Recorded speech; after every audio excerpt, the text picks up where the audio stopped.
بسم الله الرحمن الرحيم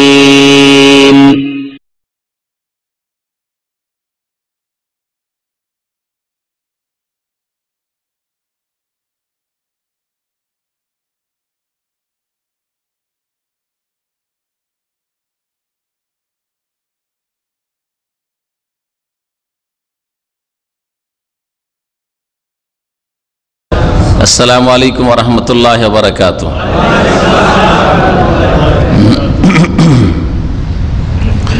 إن الحمد لله نحمده ونستعينه ونستغفره ونعوذ بالله من شرور أنفسنا ومن سيئات أعمالنا من يهده الله فلا مضل له ومن يضلله فلا هادي له وأشهد أن لا إله إلا الله وحده لا شريك له وأشهد أن محمدا عبده ورسوله صلى الله تعالى عليه وعلى آله وصحبه وسلم تسليما كثيرا.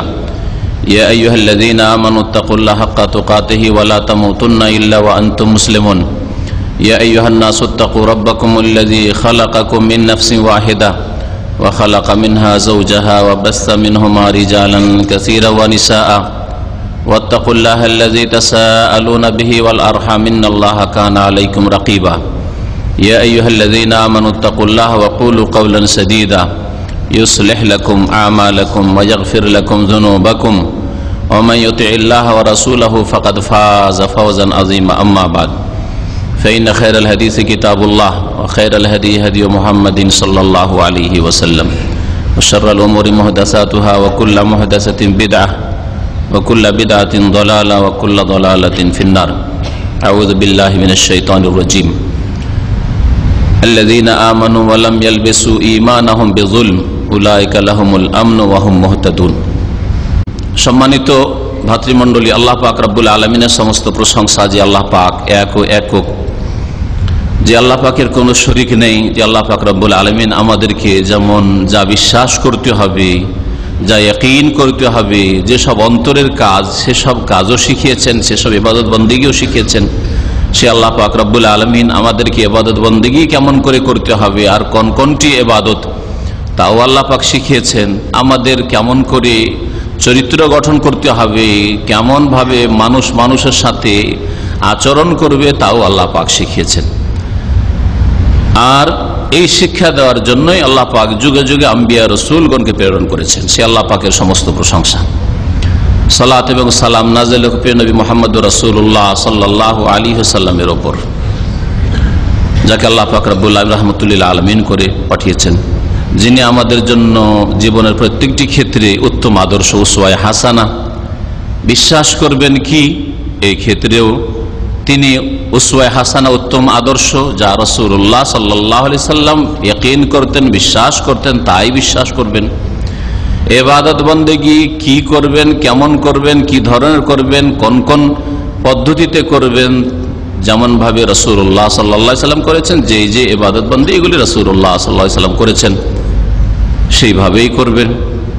আখলাক চরিত্র আপনার আমার কেমন হবে, আপনার জীবনের প্রত্যেকটি ক্ষেত্রে, আপনার চলা ফেরা, আচার আচরণ, ব্যবসা বাণিজ্য, বিবাহ শাদী, লেনদেন, আদান প্রদান, একজনের সাথে অপরজনের সম্পর্ক, সবকিছুই হবে রাসূলুল্লাহ সাল্লাল্লাহু আলাইহি সাল্লামের আদর্শ মোতাবেক।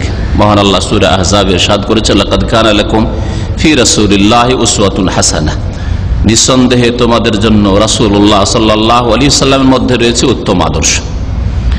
তাহলে আপনি পারফেক্ট মুসলিম হতে পারবেন, কামেল, মোটামুটি কামেল। আর এই ময়দানে ভালো কামেল হওয়ার জন্য আরো দৌড় লাগাতে হবে, আরো কম্পিটিশন করতে হবে, প্রতিযোগিতা করতে হবে, এতে কোনো সন্দেহ নাই। কিন্তু কমের পক্ষে আপনি আকীদা, সেই আকীদাই পোষণ করবেন, রাখবেন যে আকীদা রাসূলুল্লাহ সাল্লাল্লাহু আলাইহি সাল্লাম নিয়ে এসেছিলেন। ইবাদত বন্দেগী সেই ইবাদত বন্দেগী করবেন আর সেই তরিকাই করবেন যা রাসূলুল্লাহ সাল্লাল্লাহু আলাইহি সাল্লাম নিয়ে এসেছেন আল্লাহর পক্ষ থেকে ওহী মারফত।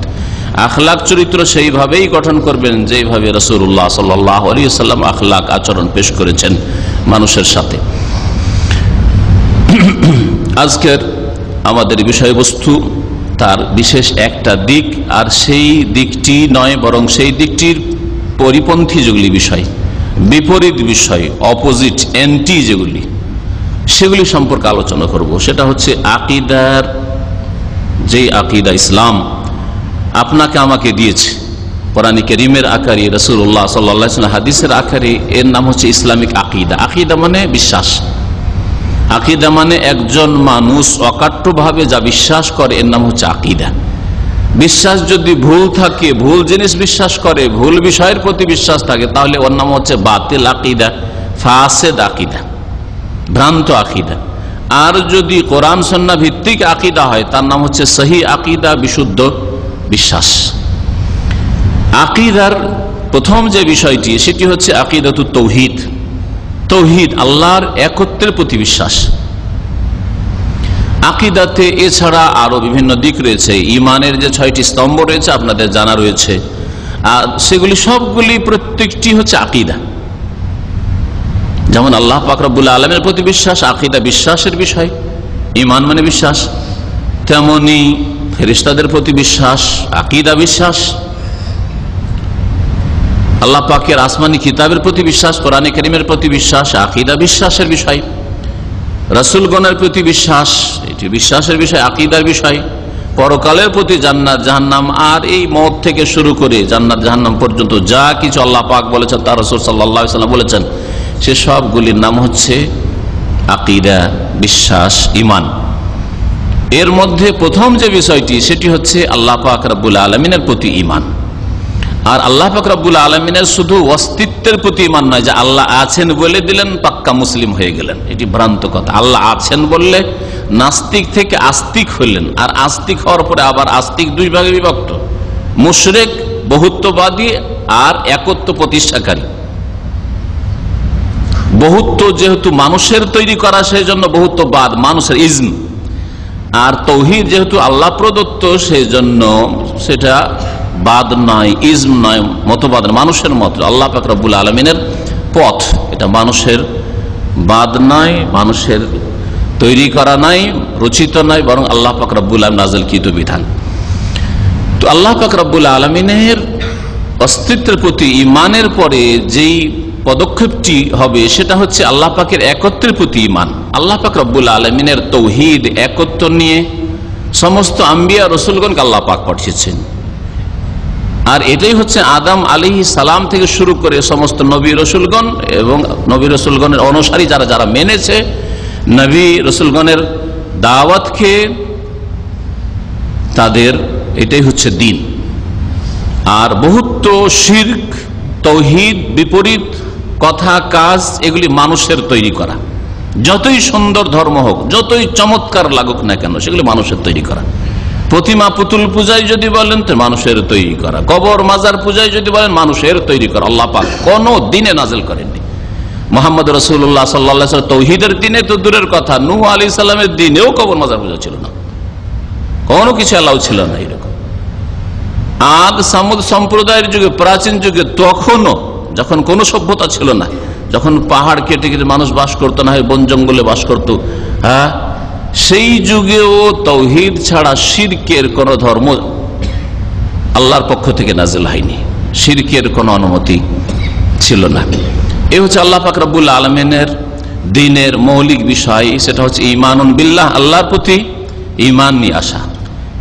যে কথাটি কোরআনে কারীমে বহুবার আল্লাহ বলেছেন, রাসূলুল্লাহ সাল্লাল্লাহু আলাইহি ওয়াসাল্লামের বহু হাদিস রয়েছে, মান আমানা বিল্লাহি ওয়াল ইয়াউমিল আখির, কোরআনে কারীমে আয়াত রয়েছে, হ্যাঁ, ইউমিনুনা বিল্লাহি ওয়াল ইয়াউমিল আখির, আল্লাহর কথা আগে, আখিরাতের কথা পরে, তাই না? আমিনু বিল্লাহি ওয়া রাসূলিহি, রাসূলের প্রতি ঈমান পরে, আল্লাহর প্রতি ঈমানের কথা আগে। নবী করিম সাল্লাল্লাহু আলাইহি ওয়াসাল্লামের বহু হাদিসে এরকম আছে, মান কানা ইউমিনু বিল্লাহি ওয়াল ইয়াউমিল আখির, মান কানা ইউমিনু বিল্লাহ, যে আল্লাহর প্রতি ঈমান রাখে, বিশ্বাস রাখে, আর আখিরাতে ঈমান রাখে। প্রথম কোন বিষয়টি আলোচনা করা হয়েছে? আল্লাহর প্রতি ঈমানের কথা। তো আল্লাহর প্রতি ঈমান হচ্ছে আল্লাহ পাকের অস্তিত্বকে মেনে নাও, আল্লাহ পাক রব্বুল আলামিনের প্রভুত্ব, আল্লাহ পাকের ইবাদত, আল্লাহ পাকের নাম গুণাবলী, এগুলিকে মেনে নেওয়া। তাওহীদের যে 3টি প্রকরণ, এই 4টি বিষয়ের নাম হচ্ছে ঈমান বিল্লাহ। এই ঈমান বিল্লাহ, আল্লাহর প্রতি ঈমান, আল্লাহর একত্ব, এটা হচ্ছে যতগুলি আকীদার বিষয় রয়েছে সবগুলির প্রথম বিষয়। এটা হচ্ছে ফার্স্ট সাবজেক্ট। যে কোনো প্রতিষ্ঠানে পড়েন, একটা মূল সাবজেক্ট আছে, ওটা হইতেই হবে আপনার।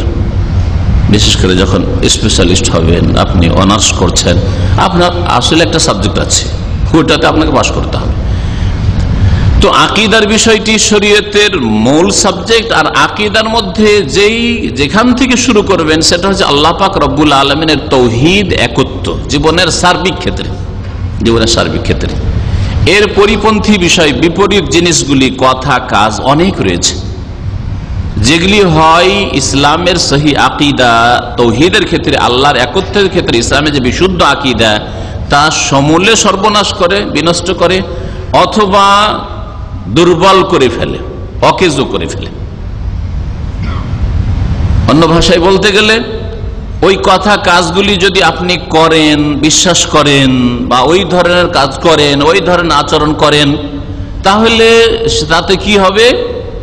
আপনার ইসলামিক আকীদার যে তৌহিদ, আল্লাহর একত্বের বিষয়টি, এটা হচ্ছে মূল বিষয়, সেটা পুরোপুরি নষ্ট হয়ে যাবে, ধ্বংস হয়ে যাবে। শিরক কুফরিতে আপনি নিমজ্জিত হবেন। আর না হইলে আপনার তৌহিদ একেবারে ওয়াকেজ হয়ে যাবে, ওয়াসার হয়ে যাবে, ছারখার হয়ে যাবে। এগুলি অনেক রয়েছে যাতে মানুষের আকীদা, তৌহিদের আকীদা নষ্ট হয়ে যায় অথবা দুর্বল হয়ে যায়। আজকে কাছাকাছি 10 অথবা 10-এর কিছু বেশি, যেমন সময় আমাদের সাথে থাকে, আলোচনা করব খুব সংক্ষেপে। আল্লাহ পাক রব্বুল আলামিন তৌহিদ সম্পর্কে বহু আয়াত নাযিল করেছেন। তৌহিদের বিপরীত যে বিষয়টি সরাসরি আসে, তৌহিদ মানে একত্ব, ওয়াহিদ থেকে। আর একের বেশি যদি হয় তাহলে ওকে বলা হয় শরীক হওয়া। একাই যদি আপনি কোম্পানির মালিক হন, তাহলে আপনি একাই চালাচ্ছেন, একাই মালিক। আর যদি একা না হন তাহলে আপনার ভাইয়েরা শরীক আছে, তো বলছে অ্যান্ড ব্রাদার্স, ছেলেরা শরীক আছে, অ্যান্ড সন্স আছে না নেই? হ্যাঁ, কোম্পানি আর অন্যান্য শরীকরা রয়েছে, কোম্পানি শরীক, পার্টনার আছে। তাহলে তৌহিদ ওয়াহিদ শব্দ থেকে আল্লাহর একত্ব।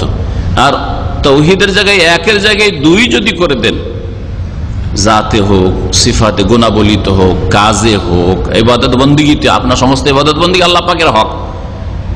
হাজার হাজার আল্লাহ পাকের ইবাদত করছেন, একটি ইবাদত, এক ধরনের ইবাদতটি শুধু আল্লাহকেও দিচ্ছেন আর আল্লাহ ছাড়া অন্য কেউ দিচ্ছেন। আপনি কেউ দেবদেবীকে দিচ্ছে, আপনি অলিকে দিচ্ছেন, অলি মনে করে দিচ্ছেন আল্লাহর অলি, তো ওকে দিল আল্লাহকে পাওয়া যাবে, এই ধারণা নিয়ে দিচ্ছেন।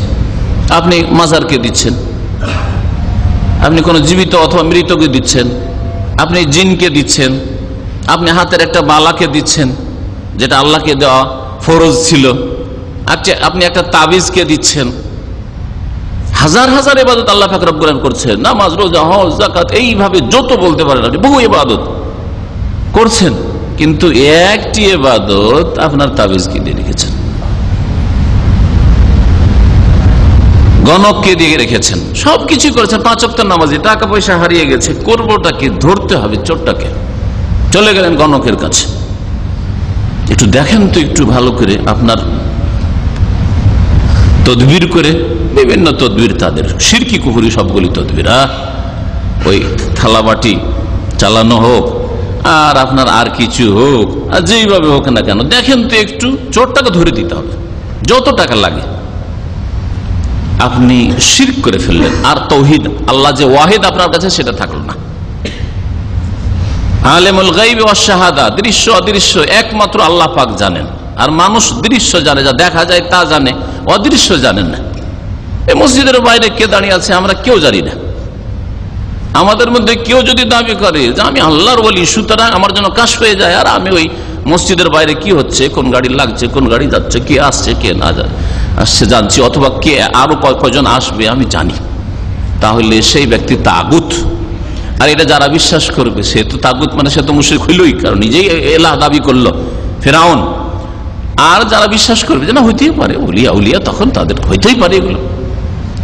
অথবা যখন গণক, অনেক বিদ্যা বুদ্ধি আছে, জ্যোতিষী বিদ্যা বুদ্ধি, অনেক কৌশল আছে জানার, সুতরাং জানতে পারে, তাহলে সে মুশরিক।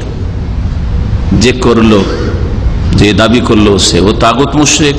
আর ফেরাউন, আর যারা বিশ্বাস করলো তারা ফেরাউনের ভক্ত অনুসারী মুশরিক। তারা, এটা হচ্ছে তৌহিদ।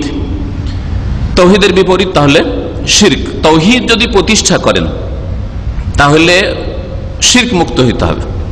যেমন জমি যদি আবাদ করেন, তাহলে জমিতে যে ঘাস লেগে আছে, বছর ধরে ঘাস লেগে আছে, ফসল টসল করেননি, আর খালি জমি পড়েছিল, ঘাস লেগে আছে, কি করতে হবে?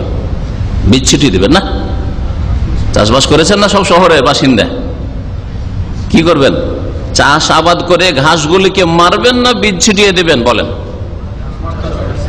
আগে ঘাস মারা না আগে বীজ ছিটানো? আগে ঘাস মারাতে হবে, নেগেটিভ সাফ করতে হবে, তারপরে পজিটিভ লাগবে। আপনার 10 কিলো বীজ গেল, ধান যা কিছু হোক আর পাট হোক, বীজ গেল আর ঘাস থেকে গেল, তার মানে আপনার এই 10 কিলো লস গেল হয়তো। কিন্তু যখন ঘাস সাফ করে দেবেন, তারপরে বীজ ছিটাবেন, তো আশা করা যাচ্ছে 10 কিলো যখন ছিটিয়েছি 10 মণ আসবে, তো কমপক্ষে 10 মণ তো আসবে।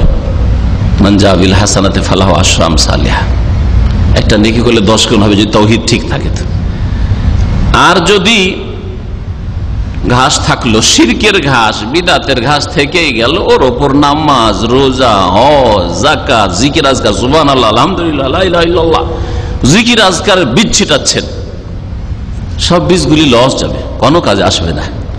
লাইন আশরাকতা লা ইয়াহবাতান্না আমালুক, যদি শিরক করো তো তোমারও আমল ধ্বংস হয়ে যাবে। হে নবী মুহাম্মদ সাল্লাল্লাহু আলাইহি ওয়াসাল্লাম, তোমাকেও বলছি, ওয়ালাকাদ উহিয়া ইলাইকা ওয়া ইলাল্লাযিনা মিন ক্বাবলিকা, তোমার পূর্বে যতগুলো নবী ছিল তাদেরকেও এই ওহী করে জানিয়ে দিয়েছি। সূরা জুমার আল্লাহ পাক ইরশাদ করেছেন। সূরা আনাম আল্লাহ বলেছেন ওয়ালাউ আশরাকু, 18 জন নবীর কথা উল্লেখ করে, ওয়ালাউ আশরাকু, তারাও যদি তাওহীদের জায়গায় শিরক করে, লাহাবিতা আনহুম মা কানু ইয়ামালুন, তারা যা কিছু আমল করেছিল সবগুলি আমল তাদের ধ্বংস হয়ে যাবে, ধ্বংস হয়ে যাবে। জ্ঞানী মানুষ কখনো এটা চায় না যে মেহনত করলাম, হ্যাঁ লস করলাম, বীজ ছিটালাম, আর বীজের দাম এমনি সাধারণ এই খাদ্যদ্রব্য চাইতে বেশি থাকে, থাকে না? চাষিরা ভালো করে জানে যেটা বীজের যোগ্য যে সেটার দাম বেশি। আপনি এই ক্ষেত্রে এতটা বুঝেন যে এরকম বেকুবিত করবো না যে ঘাসের জঙ্গল লেগে আছে আর বীজ ছিটিয়ে দেবো না, চাষাবাদ করবো, মই দেব, ভালো করে সুন্দর করব জমিকে, তারপরে বীজ ছিটা পরে যদি সেচ না থাকে বা পানি, আসমানি পানি নেই, আল্লাহর পানি নেই, তাহলে সেচের ব্যবস্থা করব, পানি একটু, যাতে করে বীজটা গজায়। এসব সব জানা আছে মুসলিম সমাজের লোকদের, এমনকি অমুসলিমদের জানা আছে, কিন্তু তাওহীদ জানতে পারলো না হতভাগা অধিকাংশ। তাই আল্লাহ পাক রব্বুল সূরা ইউসুফের আয়াত নম্বর 106 এর 7 করেছে, ওয়া মা ইউমিনু আকসারুহুম বিল্লাহ ইল্লা ওয়া হুম মুশরিকুন, অধিকাংশ লোক আল্লাহর সাথে যারা ঈমান নিয়ে আসে আর এই দাবি করে যে আমরা ঈমানদার মুমিন মুসলিম, ইল্লা ওয়া হুম মুশরিকুন, কিন্তু এরা মুশরিক হয়ে পড়ে, তাওহীদের দাবিদার হয়ে নামাজ, রোজা, হজ, যাকাত করে আর লা ইলাহা ইল্লাল্লাহর জিকির ছেড়ে এতগুলি অনেক কিছু করার পরে মুশরিক হয়ে পড়ে, শিরক করে ফেলে।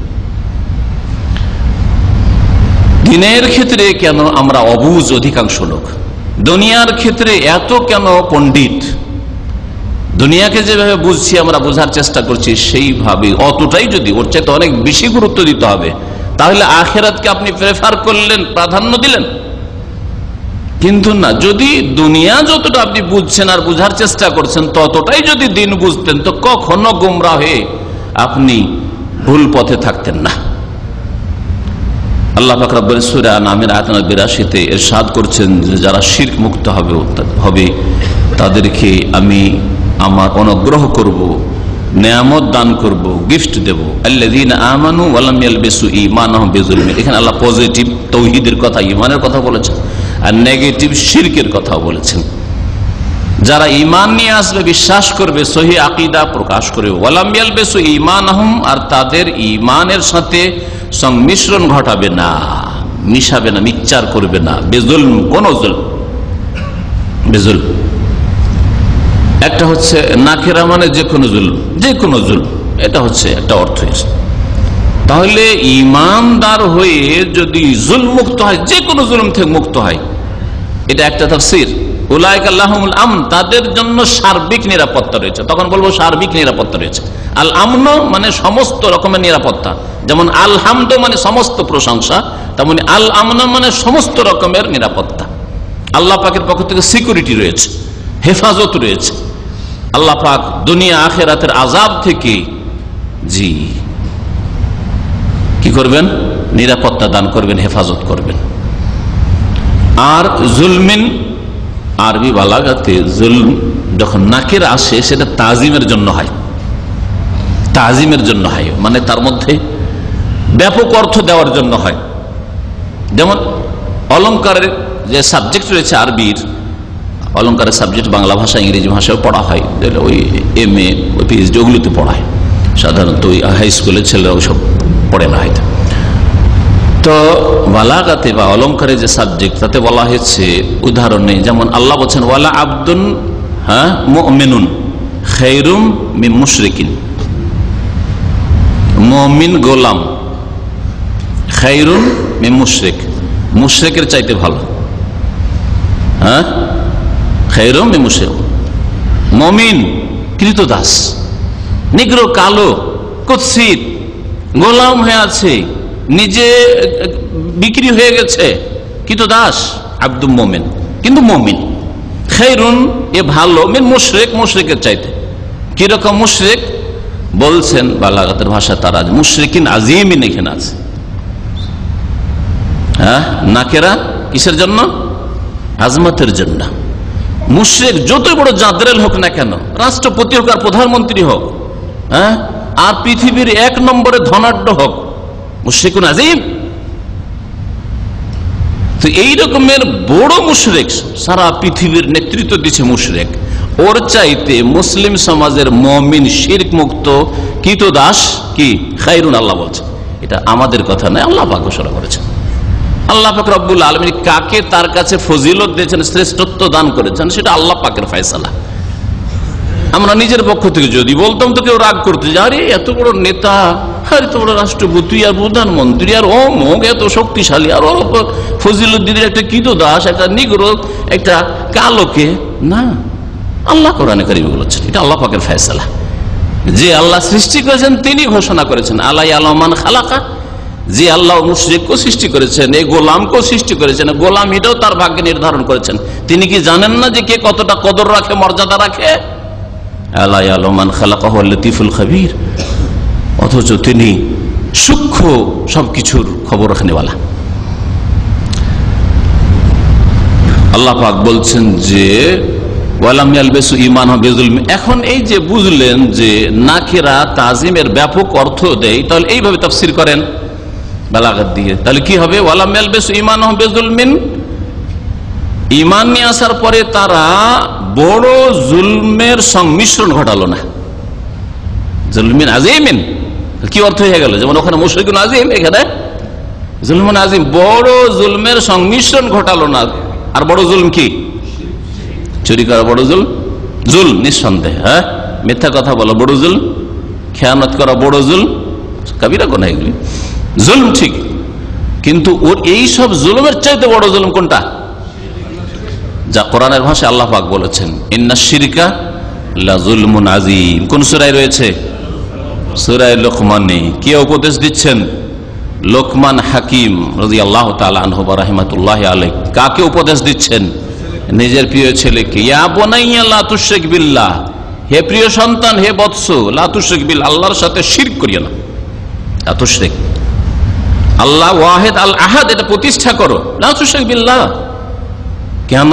ইন্নাশ শিরকা লা যুলমুন আযীম, কারণ শিরক হচ্ছে জুলমে আযীম, মহাপাপ, সবচেয়ে বড় জুলম, জুলমুন আযীম। আল্লাহ পাক কোন পাপ সম্পর্কে জুলমুন আযীম কথাটা বলেন? শিরক ছাড়া। তাহলে শিরক যদি সবচেয়ে বড় জুলম হয়, আর শিরক কুফর একই জিনিস, নাস্তিকতা একই জিনিস। কেউ বলে আমি শিরক করি না, মানে আল্লাহর ইবাদত করি না, আর আমি আর কারো পূজা করি না, কিছুই বিশ্বাস করি না, তো সে আর মুশরিক একই সমান। কারণ মুশরিক আল্লাহকে মানলো, আল্লাহর হকগুলি ভাগ করে দিয়ে আল্লাহকে খোড়া বানিয়ে রেখে দিয়েছে, যে আল্লাহর কাছে কিছু পাওয়া যায় না, জলে না হে লেলো মোহাম্মদ সে, তাদের শিরকি কবিতা। তাদের শিরকি কবিতা, আঠারোশীদের কবিতা শুনেছি, তাদের শিরকি কবিতা, আরে হতভাগা, এখানে আসলে কেউ খালি হাতে ফিরে যায় না, আসলে না চাইলেও পাই দরগাহে দরবারে। বুঝতে পেরেছেন না? তাহলে আল্লাহ পাক রব্বুল আলামিনের কাছে আর কি পাওয়া যায়? মসজিদ আর কি পাওয়া যায়? হজ আর উমরা এসব মেনা আরাফাত আর কি পাওয়া যায়? সব তো ওখানেই পাওয়া যায়, ওখানে না চাইলেও পাওয়া যায়। আল্লাহ তো তার কাছে চাইতে বলেছেন, ওখানে না গেলেই পাওয়া যায়। এর চেয়ে বড় শিরক কুফরি আর কি হতে পারে? তো যারা ঈমান নিয়ে আসবে এবং ঈমানের বিপরীত হচ্ছে বড় জুলম, কি বললাম? শিরক। সেই শিরকের সংমিশ্রণ ঘটাবে না ঈমানের সাথে, ঈমানও রেখেছে, আল্লাহকে বিশ্বাস করে, নামাজ রোজা করে, আর বড় জুলম মানে শিরকও করে। ছোট শিরক হোক আর বড় শিরক হোক, সবগুলি কিন্তু বড় জুলম, এটা মনে রাখবেন। কারণ শিরক আল্লাহ ইন্না শিরকা, এই কথা বলেনি যে ইন্না শিরকাল আকবার আল যুলমুন আযীম। হ্যাঁ, বড় শিরক হলে বড় জুলম হলে কথা বলা হয়নি। তাহলে শিরক এমন একটা পাপ যে শিরকে আকবার হোক, যে শিরকের যে ভাগ করা হয়েছে, আর শিরকে আসগার হোক, ছোট শিরক হোক, সবগুলো হচ্ছে বড় জুলম। আর ছোট শিরক হইলেও অন্যান্য কাবিরার চাইতে বড় অপরাধ। এটা হচ্ছে আহলে সুন্নাত ওয়াল জামাতের বিশুদ্ধ আকীদা, মনে রাখবেন। তাহলে যারা ঈমানের সাথে শিরকের সংমিশ্রণ ঘটাবে না, শিরকের সংমিশ্রণ ঘটালো না, কিন্তু অন্যান্য জুলুম আছে, ধার নিয়ে হাত ভারী, জুলুম করে না? করলো না জুলুম? কাজ করে নিয়ে বেতন দেয় না, হ্যাঁ, যা প্রতিশ্রুতি ওয়াদা হয়েছে ওয়াদা পুরা করে না, আপনি আপনার স্ত্রীর খরচ ঠিকভাবে পাঠান না, হ্যাঁ, স্ত্রী আপনার হক আদায় করেন না, তো এগুলো জুলুম না? তো জুলম, কিন্তু এগুলো জুলমে আজিম নয়। তাহলে এই সব জুলম আছে, কিন্তু শিরক মুক্ত, বড় জুলম থেকে মুক্ত আছে। তার মধ্যে ছোট শিরক নেই, বড় শিরক নেই। এই আয়াতের তাফসীরটা শুনুন আজকে। তাহলে উলাইকা লাহুমুল আমন, তাদের জন্য নিরাপত্তা রয়েছে, সার্বিক নিরাপত্তা নেই। তখন আর সার্বিক বলা যাবে না, কারণ অনেকগুলি জুলমের সাথে জড়িয়ে আছে, মানুষের সাথে জুলমে জড়িয়ে আছে। আল্লাহর হকের ক্ষেত্রে ফজরের জামাতের দেখতে পাওয়া যায় না, জুলম নয়? আল্লাহর হকের ক্ষেত্রে জুলম করলো, জামাতে পাওয়া যায় না, মহিলাদের মতো বাড়িতে নামাজ পড়ে খোড়াদের মতো, জুলম নয়? অবশ্যই জুলম। হ্যাঁ, তো এইরকম জুলমগুলি আছে, কিন্তু শিরক দেখা যায় না তার জীবনে, বড় জুলম থেকে মুক্ত রয়েছে। তাহলে তাকেও আল্লাহ নিরাপত্তা দেবেন, কিন্তু সার্বিক নিরাপত্তা দেবেন না। উলাইকা লাহুমুল আমন, তার জন্য আল আমনুল মুতলাক, তাওহীদের কিতাবে তো বলা হয়েছে তাকে নিরাপত্তা, মোটামুটি নিরাপত্তা দেওয়া হবে। মোটামুটি নিরাপত্তা মানে ফুল নিরাপত্তা নয়, ফুল সিকিউরিটি দেওয়া হবে না।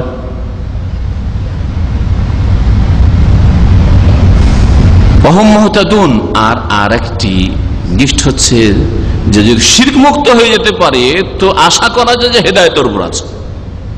হেদায়েতের উপর আছে, হেদায়েত মানে জান্নাতের রাস্তায়, হেদায়েত মানে আল্লাহ সন্তুষ্টির রাস্তায় আছে। সার্বিক নিরাপত্তা দেবেন না, তাহলে কোন ধরনের নিরাপত্তা দেবেন? বড় নিরাপত্তা হচ্ছে যে আল্লাহ জাহান্নামে চিরকাল রাখবেন না।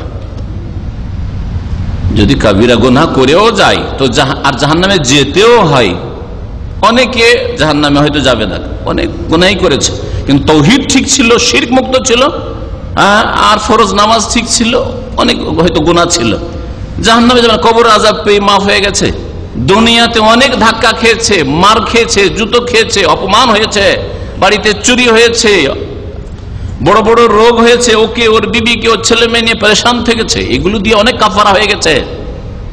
সার্বিক নিরাপত্তা পায়নি, দুনিয়ার নিরাপত্তা পায়নি। কবরেও আযাব হয়েছে, হয়তো কবরের জীবনে নিরাপত্তা পায়নি, দেশেও নিরাপত্তা পায়নি, ধাক্কা খেয়েছে, বিদেশে এসেও ধাক্কা খেয়ে বেড়াচ্ছে, ভালো কোনো কাজের ব্যবস্থাই পাচ্ছে না। অথচ ওর চেয়ে মূর্খ মানুষেরা আরামে আলহামদুলিল্লাহ আল্লাহ পাকের নিয়ামত খাচ্ছে, আরাম আছে। হচ্ছে না? হচ্ছে না? কিন্তু এগুলো কিন্তু আল্লাহর আযাব মনে করেন না, ধাক্কা মনে করেন না।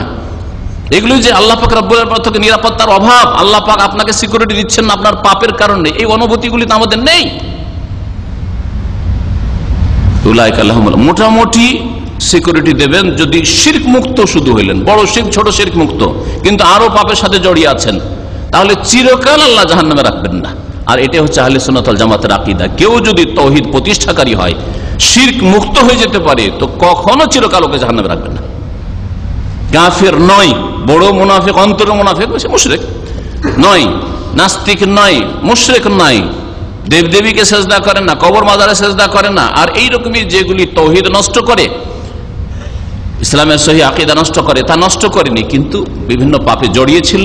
দুনিয়ার শাস্তি পাবে, তাতেও যদি মাফ না হয় তাহলে কবরের শাস্তি পাবে, তাতেও মাফ না হয় তো হাসরের মাঠে শাস্তি পাবে। ঘামে হাবুডুবু করবে, কত যে লাঞ্ছিত অপদস্থ হবে। আর হাসরের মাঠের কোটি কোটি মানুষ, অসংখ্য মানুষ দেখবে যে এই পাপ করে এসছে, সবাই বুঝতে পারবে যে এই পাপ করে এসছে। আর মানুষের সামনে কত যে লাঞ্ছিত অপদস্থ হবে, দুনিয়াতে হয়েছে আখেরাতে হবে। আর তাতেও যদি মাফ না হয়, অনেকের ওতে মাফ হয়ে যাবে, তাতেও মাফ না হয়, তাহলে জাহান্নামে যাবে, জাহান্নাম পর্যন্ত পৌঁছিবে, উঠে আসবে। কেউ একদিনে, কেউ 10 দিনে, কেউ হাজার হাজার বছরে উঠে আসবে। মুশরিক যেহেতু ছিল না, একদিন না একদিন অবশ্যই উঠে আসবে জাহান্নাম থেকে।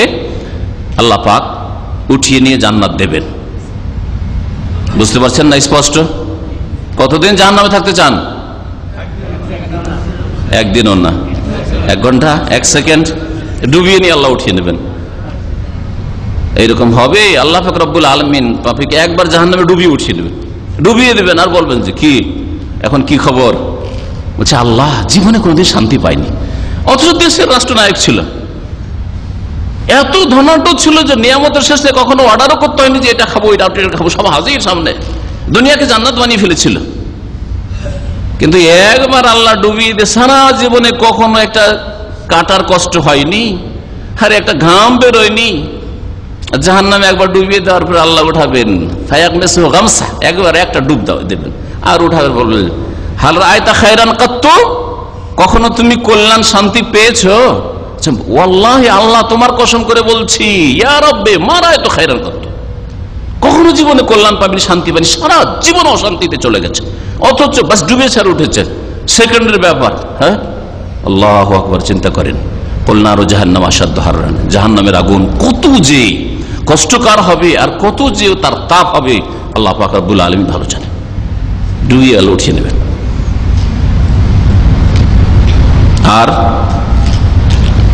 আর একজন লোককে আল্লাহ পাক যখন জান্নাতে দিয়ে দেবেন, আর জীবনে সারা জীবন কষ্ট করেছে, সুবহানাল্লাহ, ভালো না ভাত খেতে পায়নি, অল্প যেটা ভাতও পায়নি, কোনো সময় ভালো করে খেতে পায়নি, অনাহারে থেকেছে। আর কত যে মেহনত পরিশ্রমের রোদ্রের কাজ করেছে।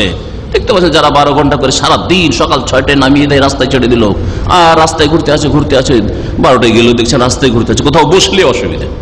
আরে ফোরম্যান পিছনে পিছনে ঘুরছে, এই কোথায় তুই ছিলি, কোথায় তোকে এই রাস্তায় কেন পেলাম, এই ভয় লেগে আছে তাদের। একটা দিন যদি না দেখতে পায় যেখানে তার ডিউটি লাগানো হয়েছে, গেল 5 দিনের স্যালারি হয়তো গেল। সুবহানাল্লাহ, জীবনে শান্তি পায়নি, বাল্য জীবন থেকে কখনো শান্তি পায়নি, সারা জীবনটাই কেটে গেল অশান্তিতে।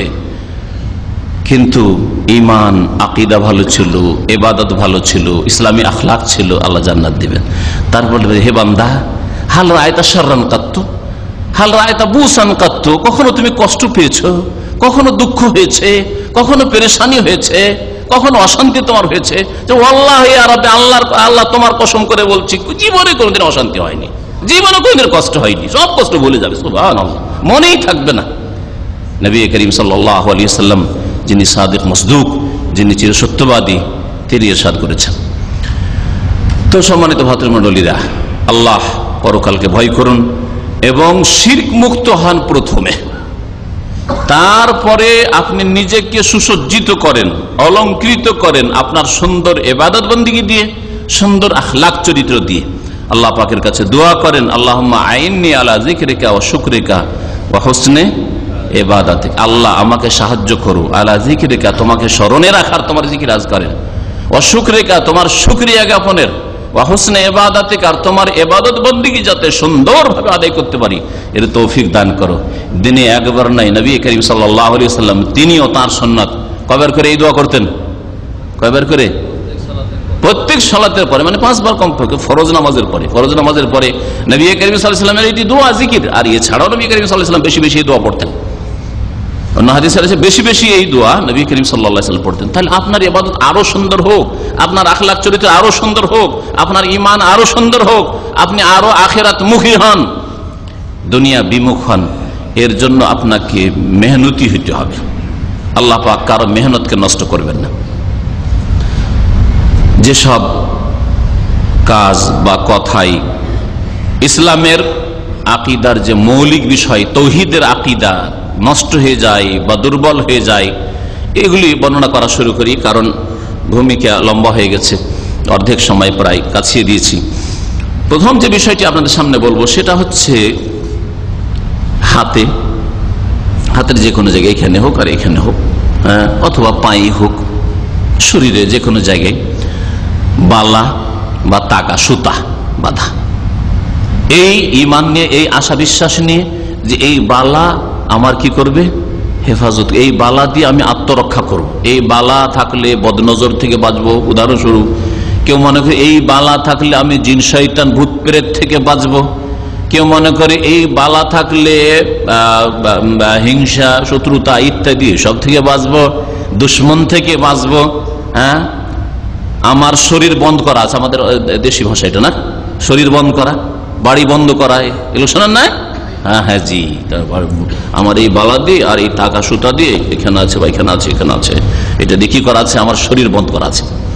মানে শরীরের উপরে কেউ আক্রমণ করতে পারবে না, কারো কোনো হামলার বা কোনো অনিষ্টের কোনো আশঙ্কা নেই। এটা হচ্ছে শিরক এক রকমের, আর এটা হচ্ছে তৌহিদ বিনষ্টকারী বিষয়, আপনার ইসলামের মৌলিক আকীদা নষ্ট করে দেয়। এরপরে নামাজ রোজা হজ যাকাত করছেন, এসব কোনো কাজে আসবে না। আগে বলেছি শিরক করলে সব আমল ধ্বংস হয়ে যাবে। কেউ বালা রাখে, সে বালা যে লোহার হোক আর তামার হোক আর পিতলের হোক, যে কিছু হোক না, কিন্তু বালা সম্পর্কে এমনকি স্বর্ণ চাঁদিরও যদি হয়, সেটা অলঙ্কারের জন্য না। যেমন মেয়েদের যদি বা আপনি চুড়ি রাখেন, আর এটা অলঙ্কারের সাজের জন্য রেখেছে, কোনো দোষ নেই। হ্যাঁ, মেয়েদের জন্য স্বর্ণ চাঁদি ব্যবহার করা যায়, কিন্তু ওইটাই মেয়েকে আপনি স্বর্ণ পরাচ্ছেন, বলছে এটা স্পেশাল বিশেষ স্বর্ণ, হ্যাঁ অমুক হুজুরে অমুক মৌলানাতে পড়ে দিয়েছে, এটাতে বালা মুসিবত দূর থাকবে। সেটা স্বর্ণের হোক আর চাঁদি হোক আর যে কোনো জিনিসের হোক না, যে কোনো মেটাল দিয়ে হোক না কেন, শিরক। এইরকমের সুতা, যে কোনো সুতা হোক না কেন, যে কোনো সুতা তাগা হোক না কেন, যদি বাধা থাকে, সে সুতায় হোক অথবা চুল হোক, চুল বাঁধতে দেখেছেন আপনারা? চুলও যে বাঁধে বিশেষ বিশেষ ক্ষেত্রে, দেখেছেন না? দেখেন নাই? আমরা ছোটকালে দেখতাম যে কারো পাটা কেটে গেছে বা একটা ঘা হয়ে গেছে, ভালো হয় না, তখন ওই কড়ি, আমরা কড়ি বলি আঞ্চলিক ভাষায়, কি বলে ওনারা, কড়ি ওই ইতে দিয়ে চুল দিয়ে, চুল ঢুকিয়ে কড়ির মধ্যে পায়ে বেঁধে রেখেছে, না হাতে বেঁধে রেখেছে, করে না এগুলি? কি জন্য? বালা মুসিবত থেকে বাঁচতে পারবে। শিরক এটা এলাজ নয়, এটা ট্রিটমেন্ট নয়, এটা চিকিৎসা নয়, এটা হচ্ছে শিরক। আমি এই আলোচনাগুলি প্রত্যেকটি যদি দলিল বলি তাহলে যথেষ্ট সময় লেগে যাবে, একটা দুটাই হয়তো আলোচনা হবে না। এই জন্য অনেকগুলি দলিল না বললেও আপনাদেরকে রেফারেন্স বলে দিচ্ছি খুব সহজে। বাংলা ভাষায় কিতাবুত তাওহীদ, এই কিতাবের ব্যাখ্যা একাধিক রয়েছে বাংলায়, সংক্ষিপ্ত জুলফি ইসলামী সেন্টার থেকে রয়েছে, বিস্তারিত আরো আপনার যেমন দারুসালাম থেকে রয়েছে, এরকম আরো অনেকে হয়তো ছাপিয়েছে। এই কিতাবটা যদি আপনারা পড়ে নেন, এক একটা চ্যাপ্টারে এক একটা বিষয় বয়ান করা হয়েছে। এগুলি যে শিরক, এই সম্পর্কে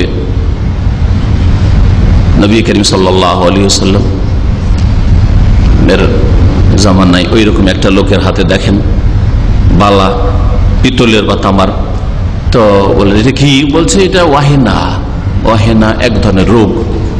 এমনি ওয়াহান মানে দুর্বলতা হয়, মনে দুর্বলতা হতে পারে, রোগ। তবে এটা চিকিৎসা নয়। নবী কারীম সাল্লাল্লাহু আলাইহি ওয়াসাল্লাম বললেন, মা ইয়াজিদুকা ইল্লা ওয়াহানান, এতে তোমার রোগ বা দুর্বলতা ব্যাধি আরো বৃদ্ধি পাবে, ভালো হবে না, আরো কি হবে? বাড়বে। যারা শিরকের আশ্রয় নেই, জাদুর আশ্রয় নেই, গণকদের আশ্রয় নেই, ওঝাদের আশ্রয় নেই, তাদের পেরেশানির উপর পেরেশানি বাড়তে থাকে। একটা ভালো করে দিল আর একটা তৈরি করে দিল, কারণ কাস্টমার তো বাড়াইতে হবে। একবার যে গেছেন পরীক্ষিত, অনেকে আমাকে টেলিফোন করে যে আমি ওই ওঝার কাছে গিয়ে বা ওই কবিরাজের কাছে গিয়ে আমি ফেসেছি, রোগ তো ভালো করে দিয়েছে কিন্তু আমাকে শান্তিতে থাকতে দেয় না, আর এক জিন দিয়ে আমাকে পরেশান করে, আর এক রোগ চলে আসে, আর এক মুসিবত চলে আসে, আর পরেশান থাকে, পরেশান করে সারা জিন্দেগি পরেশান করে। শিরক করলে কখনো শান্তি পাওয়া যায় না। প্রথম থেকে তাওহীদের উপর অটল হয়ে যেতেন, এই ইয়াকিন বিশ্বাস হতো যে আল্লাহ পাক রব্বুল আলামিন ছাড়া কেউ শেফা আরোগ্যের মালিক না, হেফাজতের মালিক না, আর আল্লাহ পাক যে বৈধ পন্থা দিয়েছেন চিকিৎসা করা ডাক্তারের মাধ্যমে, ওষুধ পানির মাধ্যমে, অথবা কোরআন এবং হাদিসের দোয়া আয়াত দিয়ে দম করা, ঠিক আছে, ওতেই যদি নিজেকে সীমিত রাখতেন, এসবের আশায় না নিতেন, তাহলে অনেক বিপদ থেকে বেঁচে যেতেন। নবী সাল্লাল্লাহু আলাইহি ওয়াসাল্লাম বলছেন ওয়ালা মুত্তা ওয়া হুয়া আলা যালিক, তুমি যদি এই অবস্থায় মরে যেতে, এই যে তোমার হাতে বালা আছে, এই অবস্থায় যদি মরে যেতে, তো মা আফলাহতা আবাদা, কখনো তোমার রক্ষা হইতো না, কখনো তুমি পরিত্রাণ পেতে না, কারণ শিরকের অবস্থায় তুমি বিনা তওবাতে মরে গেলে।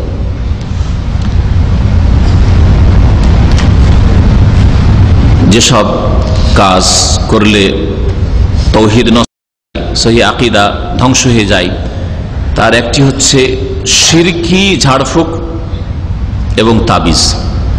ঝাড়ফুঁকের ক্ষেত্রে কোরআন এবং হাদিসের আয়াত পড়ে যদি দম করেন, সবচেয়ে ভালো তরিকা তার হচ্ছে যে নিজে পড়ে নিজেই দম করেন, নিজের ঈমান আমলটা ভালো করেন আর নিজেই পড়ে নিজে দম করেন। এটা নবী করিম সাল্লাল্লাহু আলাইহি ওয়াসাল্লামের সুন্নাত। নবী করিম সাল্লাল্লাহু আলাইহি ওয়াসাল্লাম ইয়ারকি নাফসা, নিজেকে দম করতেন পড়ে। সাহাবায়ে কেরাম এর উপর আমল করতেন। সাহাবায়ে কেরাম কারো শরণাপন্ন হইতেন না। এইরকম নয় যে একজন সাহাবী জুনিয়র সাহাবী সিনিয়র সাহাবীর কাছে আবু বকর ওমরকে ওসমানকে বলছেন আমাকে একটু ফুঁক দিয়ে দেন তো, আমাকে একটু দম করে দেন তো, এরকম কোথাও পাবেন না। নিজেকে দম করা হচ্ছে, এটা হচ্ছে সুন্নতি তরিকা সাহাবায়ে কেরামদের নবী করিম সাল্লাল্লাহু আলাইহি ওয়াসাল্লামের কাছ থেকে শিখে নিন। কিন্তু যদি মনে করেন যে না আমার চাইতে মুত্তাকি পরেজগার আমার আব্বা, ওনাকে দিয়ে দম করা হয়, আমার ওস্তাদ ওনাকে একটু দম করা হয়, তো জায়েজ আছে, কিন্তু আপনার ইয়াকিন থাকতে হবে যে এই লোক শিরক বিদআতি আকীদা রাখে না, কোরআনের আয়াত পড়ে ফুঁক দিবে দম করবে, অথবা হাদিসের কোন দোয়া পড়ে ভালো কথা অর্থবোধক কোনো কথা দিয়ে আমার দম করবে, যে অর্থটা ভালো, শিরক বিদআতি কোনো অর্থ নেই। আর যদি এমন কোনো কিছু দিয়ে দম করে যা পড়ছে কিন্তু বুঝতে পারছে, এরকম পড়ে অনেক সময় যারা মন্ত্র পড়ে কিন্তু ও স্পষ্ট হইতে দেয় না যে কি পড়ছে না পড়ছে, অথবা স্পষ্ট পড়ছে কিন্তু একটির অর্থ বুঝেন না। যেমন হিন্দুদের কিছু মন্ত্রতন্ত্রের বই আছে, এই মুসলমানরা ব্যবহার করে, এগুলো মুসলমানরা করে, এগুলো বড় বড় শিরক আর কুফরি, দেবদেবীর নাম না হয় জিনের নাম। শুধু হিন্দুদের মন্ত্রের কিতাব না, আমাদের কিছু মন্ত্রের কিতাব আছে মুসলিম সমাজের, যেমন এটার বই কিতাবের নাম বলেন বলেন মকসুদুল মুমিনিন, সুলেমানি নকশা,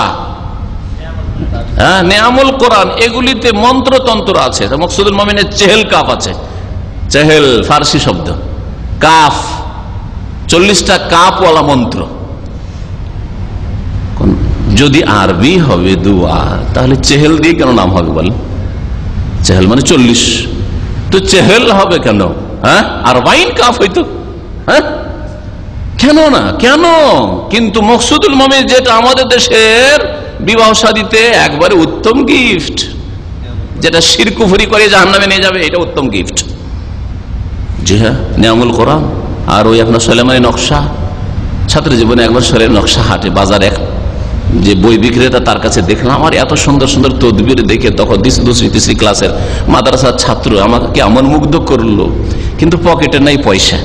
সেই যুগে দাম ছিল 12 টাকা, আর আমার কাছে তখন 5 টাকাও নাই, কিনবো বা কি করে? তো আলহামদুলিল্লাহ আল্লাহ পাক বাঁচিয়ে দিয়েছেন। আর কিনলেও পড়ে থাকতো বা জ্বালিয়ে দিতে হইতো। ওতে সেই কালে আমার বয়স, তখন আমার একটা ছেলে 14 বছর ওই রকম বয়সের, সেই সময় ওই মানে নিয়ে বইটা নিয়ে, যারা কিনতে পারেন না বই নিয়ে অনেকে ছাত্ররা পড়ে দাঁড়িয়ে দাঁড়িয়ে বা বসে আধা ঘন্টা 1 ঘন্টা পড়ে নিলাম, ওর কাছ থেকে রেখে দিলাম বইটা, করলাম পড়লাম, দেখলাম যে কোনো মেয়ে যদি তোমাকে সুন্দরী লাগে আর যদি বিয়ে করতে চাও, আর তার বাবা মা যদি রাজি না হয়, সেই মেয়ে রাজি না হয়, তাহলে তাকে আসক্ত করার উপায়, আউযুবিল্লাহ, কোরআন হাদিস এগুলো শিখাতে পারে, অশ্লীলতা শিখাতে পারে, হ্যাঁ জিনা ব্যভিচার শিখাতে পারে, লুচ্চামি শিখাতে পারে। ইন্নাল্লাযীনা ইউহিব্বুনা আন তাশিয়াল ফাহিশাতু ফিল্লাযীনা আমানু লাহুম আযাবুন আলীমুন ফিদ দুনিয়া ওয়াল আখিরাহ।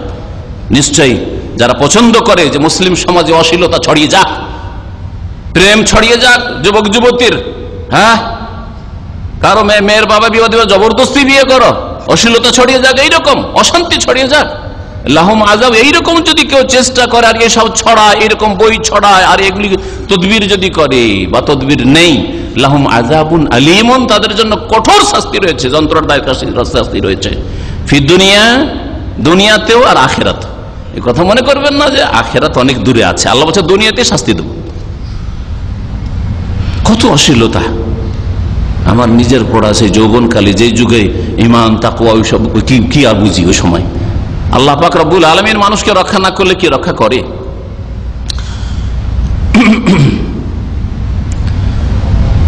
তো ঝাড়ফুঁকের ক্ষেত্রে অর্থ জানতো, অর্থ জানার নাই, এমন কিছু পড়ছে বা এমন কিছু লিখে দিয়েছে অর্থ বোঝা যায় না, বলছে এটা পড়বেন, অর্থ বোঝা যায় না, না কখনো পড়বেন না। চেহেল কাফে যেই জিনিসগুলো আছে সেগুলো হচ্ছে জিনের নাম, কাপ দিয়ে 40টা কাপ দিয়ে সব জিনের নাম দিয়ে আছে। জিনদের আজব আজব নাম আছে, আর আজব আজব শব্দ দিয়ে ওই চেহেল কাপ তৈরি করা হয়েছে, এ মুশরিকরা তৈরি করেছে। এইরকমই যে কোনো মন্ত্রতন্ত্র আরবি ভাষায় থাকলে ধোকা খাবেন না, কারণ আমাদের দেশের মানুষরা কি ভাবে যে আরবি ভাষা মানে মোহতারাম, আরবি ভাষাতে আবার খারাপ জিনিস থাকে, এই জন্য আরবি ভাষা আর ওটা অবমাননা হবে। কয়েকদিন আগে এক ভাই জিজ্ঞাসা করেছেন যে আরবি পত্রিকাকে এই দস্তরখান বানানো এটা কেমন? বলেন আপনারা কি বলবেন? কি বলবেন? কেউ বলছেন না, মানে কিছু বুঝতে, হ্যাঁ? আরবি ভাষার কারণে দস্তরখান বানানো যাবে না, যে আল্লাহ বা রসুলের বা কোরআনের আয়াত এই সব নাম থাকলে দস্তরখান বানানো যাবে না। কোনটা? আরবি ভাষা থাকলেই দস্তর বানানো যাবে না, নাকি আল্লাহর নাম থাকলে, রসুলের নাম থাকলে, কোরআনে কারীমের কথা থাকলে, হাদিসের একটা হাদিস থাকলে এইগুলোতে দস্তরখান বানানো যাবে না? কোনটা? হ্যাঁ, দ্বিতীয়টা না? দ্বিতীয়টা। যদিও কিছু লোক বলেন, কিছু লোক বলছেন না, কোনটা কি ভুল হয়। আরবি ভাষায় অশ্লীল গান হয় না?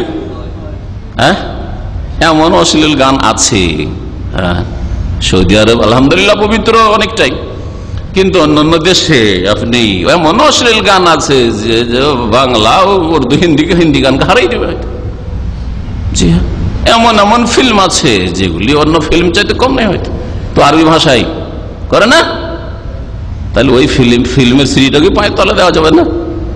হ্যাঁ বলেন দেখি, আরবিতে তো না। তাহলে অধিকাংশ, হ্যাঁ এটা অবশ্যই যে মুসলিমদের ভাষায় হচ্ছে আরবি, অমুসলিমদের ভাষা তেমন নয়। অল্প কিছু অমুসলিম তো আরবিয়ান আছে, যেমন কিছু দেশে আছে খ্রিস্টান, সিরিয়া, লেবানন, এগুলোতে আরবিয়ান খ্রিস্টান আছে। তো মুসলিমদেরই ভাষা যেহেতু, সুতরাং মুসলিমদের একটা পাতা থাকলে তাতে একবার আল্লাহর নাম থাকতে পারে, ইনশাআল্লাহ থাকতে পারে, তাহলে আল্লাহ নাম থাকতে পারে, কোরআন একটা আয়াত থাকতে পারে। অধিকাংশ পত্রিকার অবস্থা যেমন, কিন্তু পত্রিকার পুরো পাতাটা দেখলেন যে শুধু অ্যাডভার্টাইজ আর অ্যাডভার্টাইজ, আর কোথাও আল্লাহর নাম নেই, দস্তরখান বলে অসুবিধা নেই। তো আরবির জন্য কোনো এহতেরাম নেই। এহতেরাম, সম্মান কিসের জন্য? আল্লাহ এবং রসুল, কোরআন, ইসলাম, দিনের কথা, কোরআন হাদিসের আয়াত হাদিস, এই জন্য। আমাদের দেশের মানুষরা ভাবে যে আরবি মানেই তো ইসলাম, সুতরাং আরবিতে যদি চেহেলকাফ থাকে আর মন্ত্র থাকে তাহলে তো ইসলাম হয়ে গেল। শিরক কুফরি যদি গাউসুল আজম মাদাদ, বড় শিরক, কিন্তু আরবিতে যা আছে সেই জন্য এটা ইসলাম হয়ে গেল। কিন্তু ওই কথাই যদি একটা সাধারণ মুসলিমকে বুঝিয়ে দেওয়া হয় যে হে মহান উদ্ধারকারী, তুমি সাহায্য করো, আর মহান উদ্ধারকারী হচ্ছেন আব্দুল কাদের জিলানী, তাদের কাছে বলে আস্তাগফিরুল্লাহ, কি বললেন? আরে এটা তো আমি কখনো বিশ্বাস করবো না। এটা মূর্খ লোকও বলবে, তার ফিতরাতের প্রকৃতি, আসল নেচার এর উপর যদি থাকে, তাহলে বলে আমি কখনো বলবো না যে মহান উদ্ধারকারী জিলানী হইতে পারে বা চিশতি হইতে পারে, মহান উদ্ধারকারী আল্লাহ পাক। তাহলে গৌসুল আজম কি করে আমি বলতে পারি? কিন্তু বিদাতি মোল্লা, যার অন্তর বাঁকা হয়ে গেছে, যার প্রকৃতি বিকৃত হয়ে গেছে, ফিতরাত নেচার উল্টো হয়ে গেছে, হ্যাঁ, সে বলবে যে আরে এদের কাছেই তো পাওয়া যায়, আল্লাহ সব ভাগ বন্টন করে দিয়ে দিয়েছে, এরা সব মন্ত্রী মিনিস্টার, এরা সব সংসদ সদস্য। বুঝতে পারছেন? আউযুবিল্লাহ।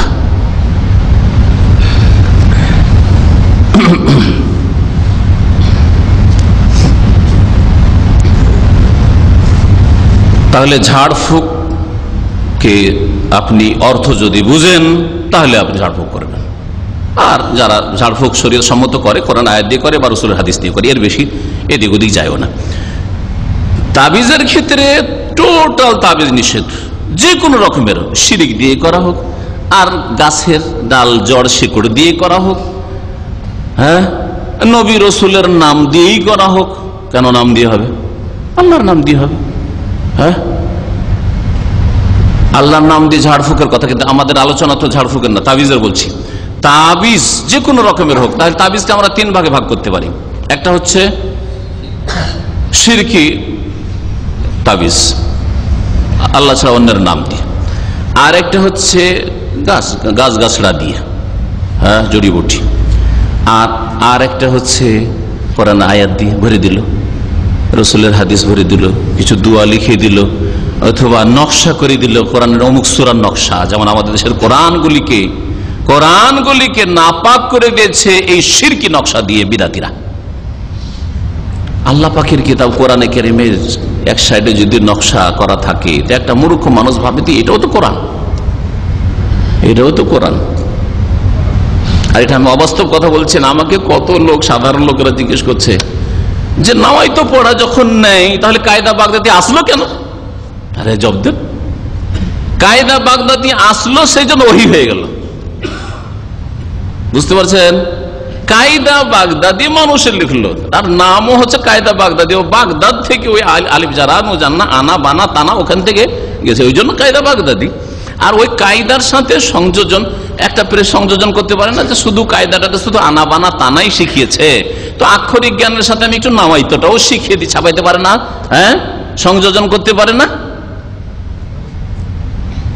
না কায়দা মানে ওহী হয়ে গেল, কোরআন না হাদিস রসুলের?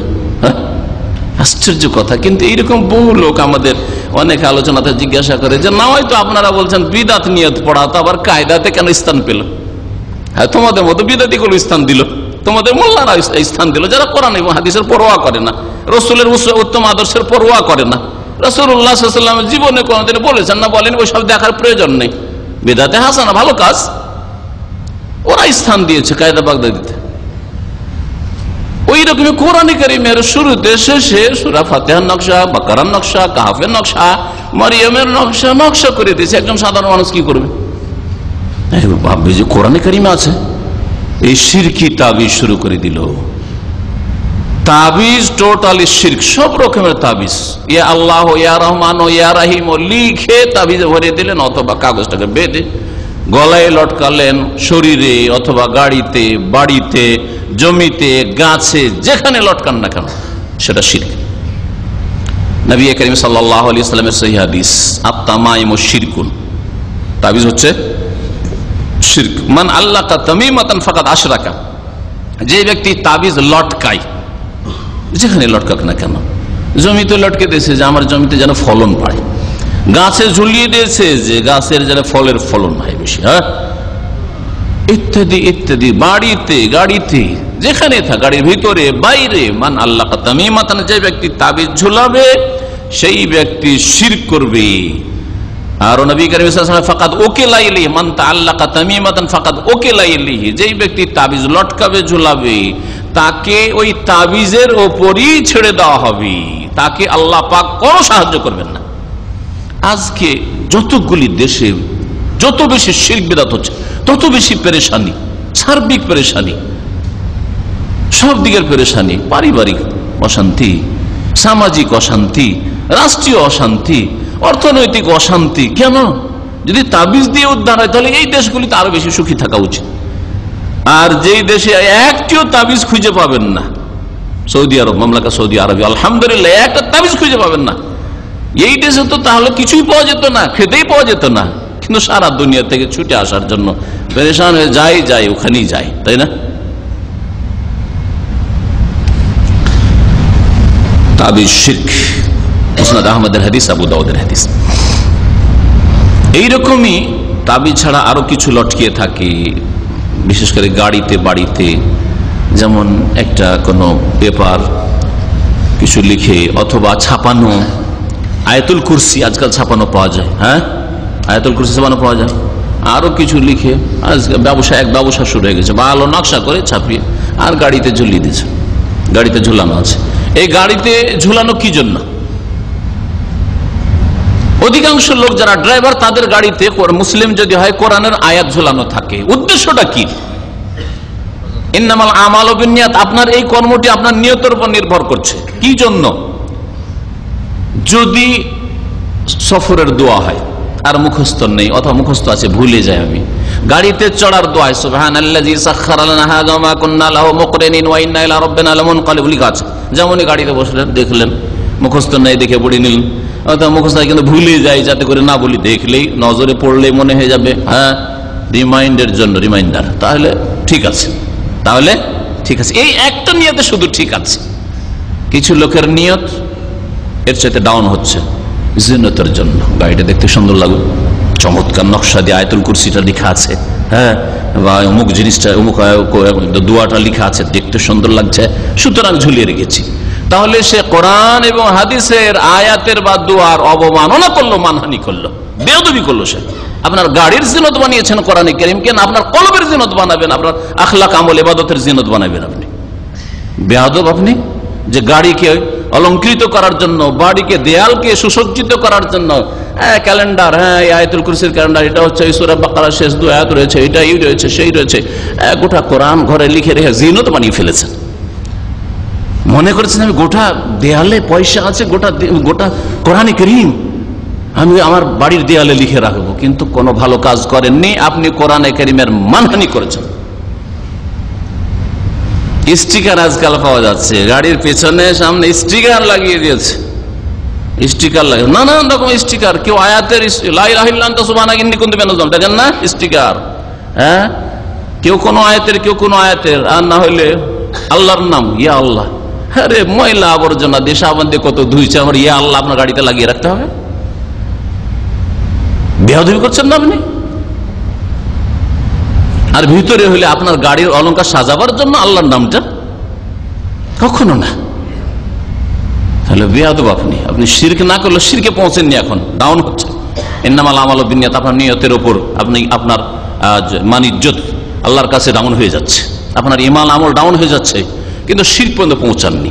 আর আরেকটা নিয়ত হলো, যা অধিকাংশ লোকেরা করে, আয়াতুল কুরসি ঝুলিয়ে রেখেছে, এতে অ্যাক্সিডেন্ট থেকে, বালা মুসিবত থেকে গাড়ি আর গাড়িওয়ালা আমি নিরাপদ থাকবো। তাহলে এর নাম কি? শিরক। মান আল্লাকা তামিমাতান ফাকাদ আশরাকা, যেই ব্যক্তি এইরকম আত্মরক্ষার জন্য ঝুলাবে কিছু, সে শিরক করবে। নবী করিম সাল্লাল্লাহু আলাইহি ওয়াসাল্লামের ফরমান, ভালো করে বুঝে নেন। সুতরাং এইরকম কিছু করবেন না। এইরকমই অনেক লোকেরা গাড়িতে, বাড়িতে বিশেষ একটা তামা ঝুলিয়ে রেখেছে, পিতল বা লোহা ঝুলিয়ে রেখেছে, স্যান্ডেল, জুতো ঝুলিয়ে রাখতে দেখেছেন, ছিঁড়া স্যান্ডেল বা জুতা ঝুলছে, হ্যাঁ, ট্রাকে দেখা যায় পেছনে বা সামনে, দেখেছেন না দেখেননি? আমি জিজ্ঞাসা করেছি অনেক লোককে, কারণ এটা জানার কৌতূহল, এই জুতো কেন ঝুলানো, কোন ট্রাকে নেই, কোন ট্রাকে আবার আছে, তো জানি না সত্য হইতে পারে মিথ্যা হইতে পারে। বলছে এই ট্রাকে কোথাও অ্যাক্সিডেন্ট করেছে, যে অ্যাক্সিডেন্ট করেছে, তোর দ্বারা অ্যাক্সিডেন্ট হয়েছে, তো জুতা খা, সেজন্য জুতা ঝুলিয়ে রাখে, হতে পারে।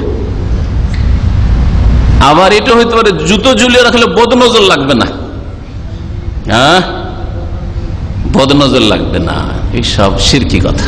জুতো ঝুলিয়ে রাখলে বদনজর থেকে বেঁচে যাবে, শিরক।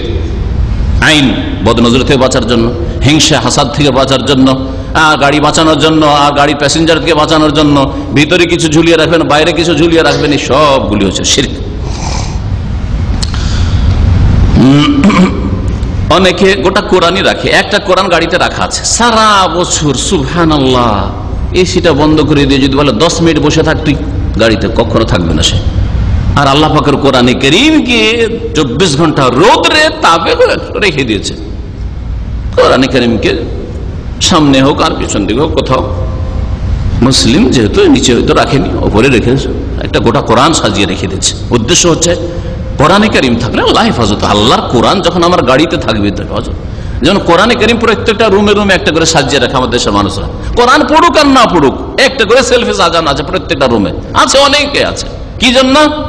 আল্লাহ পাকের বরকত নাজিল হবে, আল্লাহর কিতাব যেখানে বরকত নাজিল হবে, এগুলো শিরকি আকীদা। আরে এতে কি বরকত হবে? বরকত হবে কোরআন আল্লাহ আপনার সংশোধনের জন্য, আপনার ইসলাহের জন্য, আপনার উন্নতির জন্য, আপনার উপকারের জন্য নাজিল করেছেন। হ্যাঁ, সুতরাং আপনি কোরআন শিখবেন, অর্থ বুঝবেন, তেলাওয়াত করবেন, আমল করবেন, তাহলে আপনি উপকৃত হবেন, আর আপনার বাড়ি আর বাড়িওয়ালারা উপকৃত হবে। আর কোরআন ঘরে ঘরে রাখলে বা গাড়িতে রাখলে উপকৃত হবেন, এই ধারণাও এই তাবিজের অন্তর্ভুক্ত।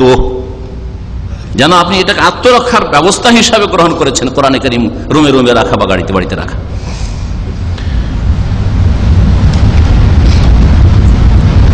তাওহীদকে দুর্বল করে বা অসার বানিয়ে দেয় এরকম আরেকটি কাজ হচ্ছে কোন ব্যক্তি থেকে তাবাররুক হাসিল করা বা কোন স্থান থেকে কোন বস্তু থেকে তাবাররুক হাসিল করা। আর এই তাবাররুক শব্দটি আমাদের দেশে খুব মোবারক শব্দ। হ্যাঁ, একমাত্র নবী করিম সাল্লাল্লাহু আলাইহি সাল্লামের বেঁচে থাকা বা ব্যবহৃত কোনো কিছু থেকে সাহাবায়ে কেরামরা বরকত হাসিল করেছেন। নবী করিম সাল্লাল্লাহু আলাইহি সাল্লামের চুল থেকে বরকত হাসিল করেছেন। কিন্তু আজকে যদি কেউ বলে যে এটা হযরত বাল, কাশ্মীরে হযরত বাল এক মাজার আছে, হ্যাঁ, ও বলা হচ্ছে যে ওখানে নবীর কি পৌঁছে গেছে, চুল পৌঁছে গেছে। বাল উর্দুতে মানে চুল, তো চুল পৌঁছে গেছে। বাংলাদেশে কিছুদিন আগে জামা দেখাচ্ছিল, নবীর জামা।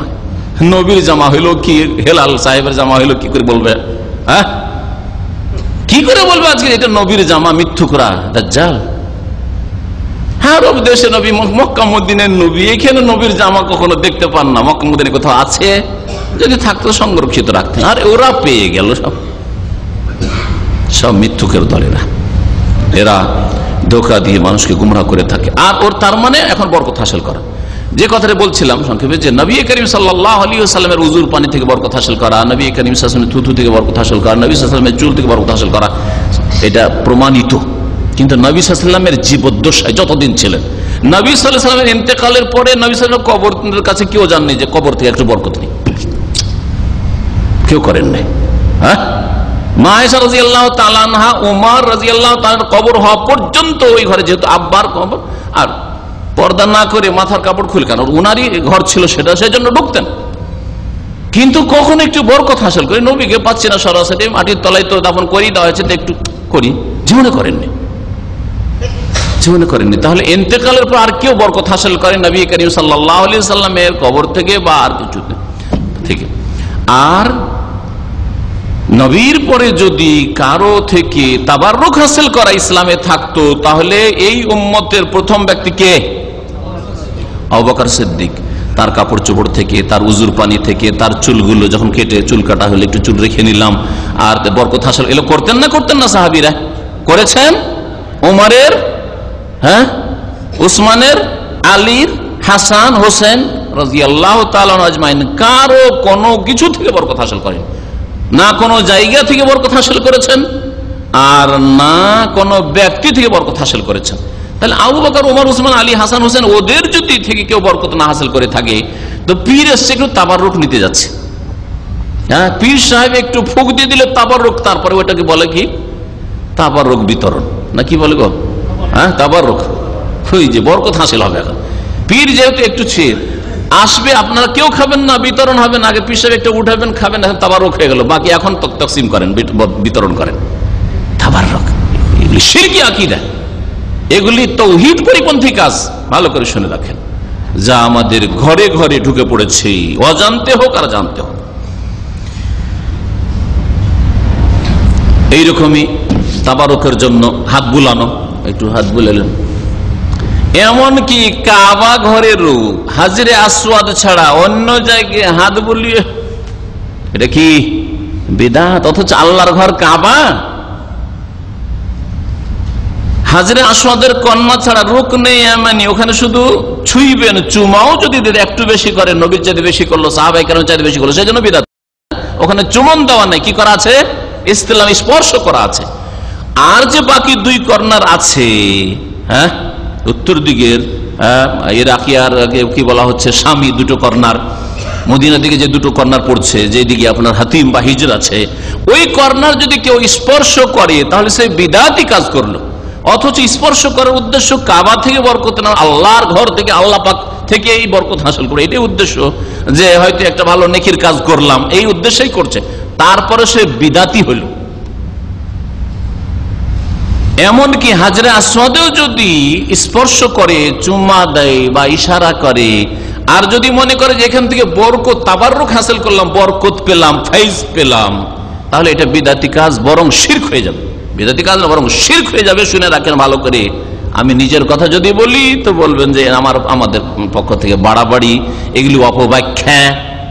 কিন্তু যদি আমিরুল মুমিনিন ওমর রাদিয়াল্লাহু তাআলা আনহুর কথা বলি তাহলে কি বলবেন আপনি?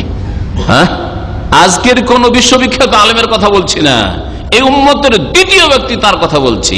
হাজরে আসওয়াদের কাছে যাচ্ছেন, সহিহ বুখারীতে হাদিস রয়েছে না? নেই হাদিস জানা আছে?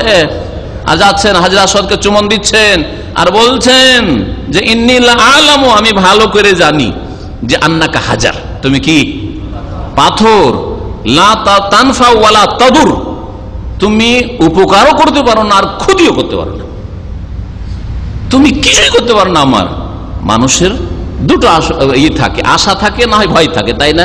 আশা যে লাভ হবে আর ভয় যে ক্ষতি হবে, বলছে কোনোটাই করতে পারো না তুমি, না তোমার দ্বারা কোনো লাভ হইতে পারে আমার, না তোমার দ্বারা কোনো ক্ষতি হইতে পারে। লা তানফা ওয়ালা তাদুর। তাহলে চুমা কেন দিচ্ছি প্রশ্ন যদি কেউ করে, তাহলে তার উত্তরও দিচ্ছেন ওয়ালাউলা আন্নী রাআইতু রাসূলুল্লাহ সাল্লাল্লাহু আলাইহি ওয়াসাল্লাম কাব্বালাকা মা কাব্বালতুকা, যদি রাসূলুল্লাহ সাল্লাল্লাহু আলাইহি ওয়াসাল্লামকে চুমো না দিতে দেখতাম, বসা না দিতে দেখতাম, মা কাব্বালতুকা, তোমাকে কখনো আমি বসা দিতাম না, কখনো চুমা দিতাম না। এই জন্য একজন তৌহিদ জানা মানুষকে যদি বলেন যে শেখ আপনাকে 1 লাখ রিয়াল দেব, একটু রুকনে আমানিতে চুমো দিতে হবে, মানে হাজরে আসওয়াদের ওই জায়গায় তৌহিদের উপর আমল যদি থাকে, পেটুক না হয় তো কখনো দেবে না, না দেবে। এই জন্য তৌহিদ শিখা প্রথম ফরজ। শিখে নিলে টাকা দিয়েও কেউ আপনাকে কিনে নিতে পারবে না, আর লোহা দিয়ে আপনাকে কেউ বাধ্য করতে পারবে না, বল প্রয়োগ করে বাধ্য করতে পারবে না, তোমাকে বিদআত করিয়ে নেবো, শিরিক করিয়ে নেবো, কখনো পারবে না। এটা ওমর রাদিয়াল্লাহু তাআলা ঐতিহাসিক বাণী যে হাজরে আসওয়াদ থেকেও তাবারক আসে না, বলে হাজরে আসওয়াদের নবী চুমো দিয়েছেন সেই জন্য চুমো দিলাম, নেকি পাবো। হ্যাঁ, হাজরে আসওয়াদ চুমো দিলে নেকি পাবো, নেকি পাবো, তো লাভ তো হইলো, কিন্তু তাবারক ওতে থেকে বরকত আসে না। নবীকে ফলো করলাম, নবীর মহব্বতে আমি চুমন দিলাম, নবী করেছেন তাই করলাম, সেই জন্য আমি নেকি পাবো, পাথরের জন্য আমি নেকি পাবো না। এটা হচ্ছে তাওহীদ, এটা হচ্ছে দ্বীন ইসলাম জানা।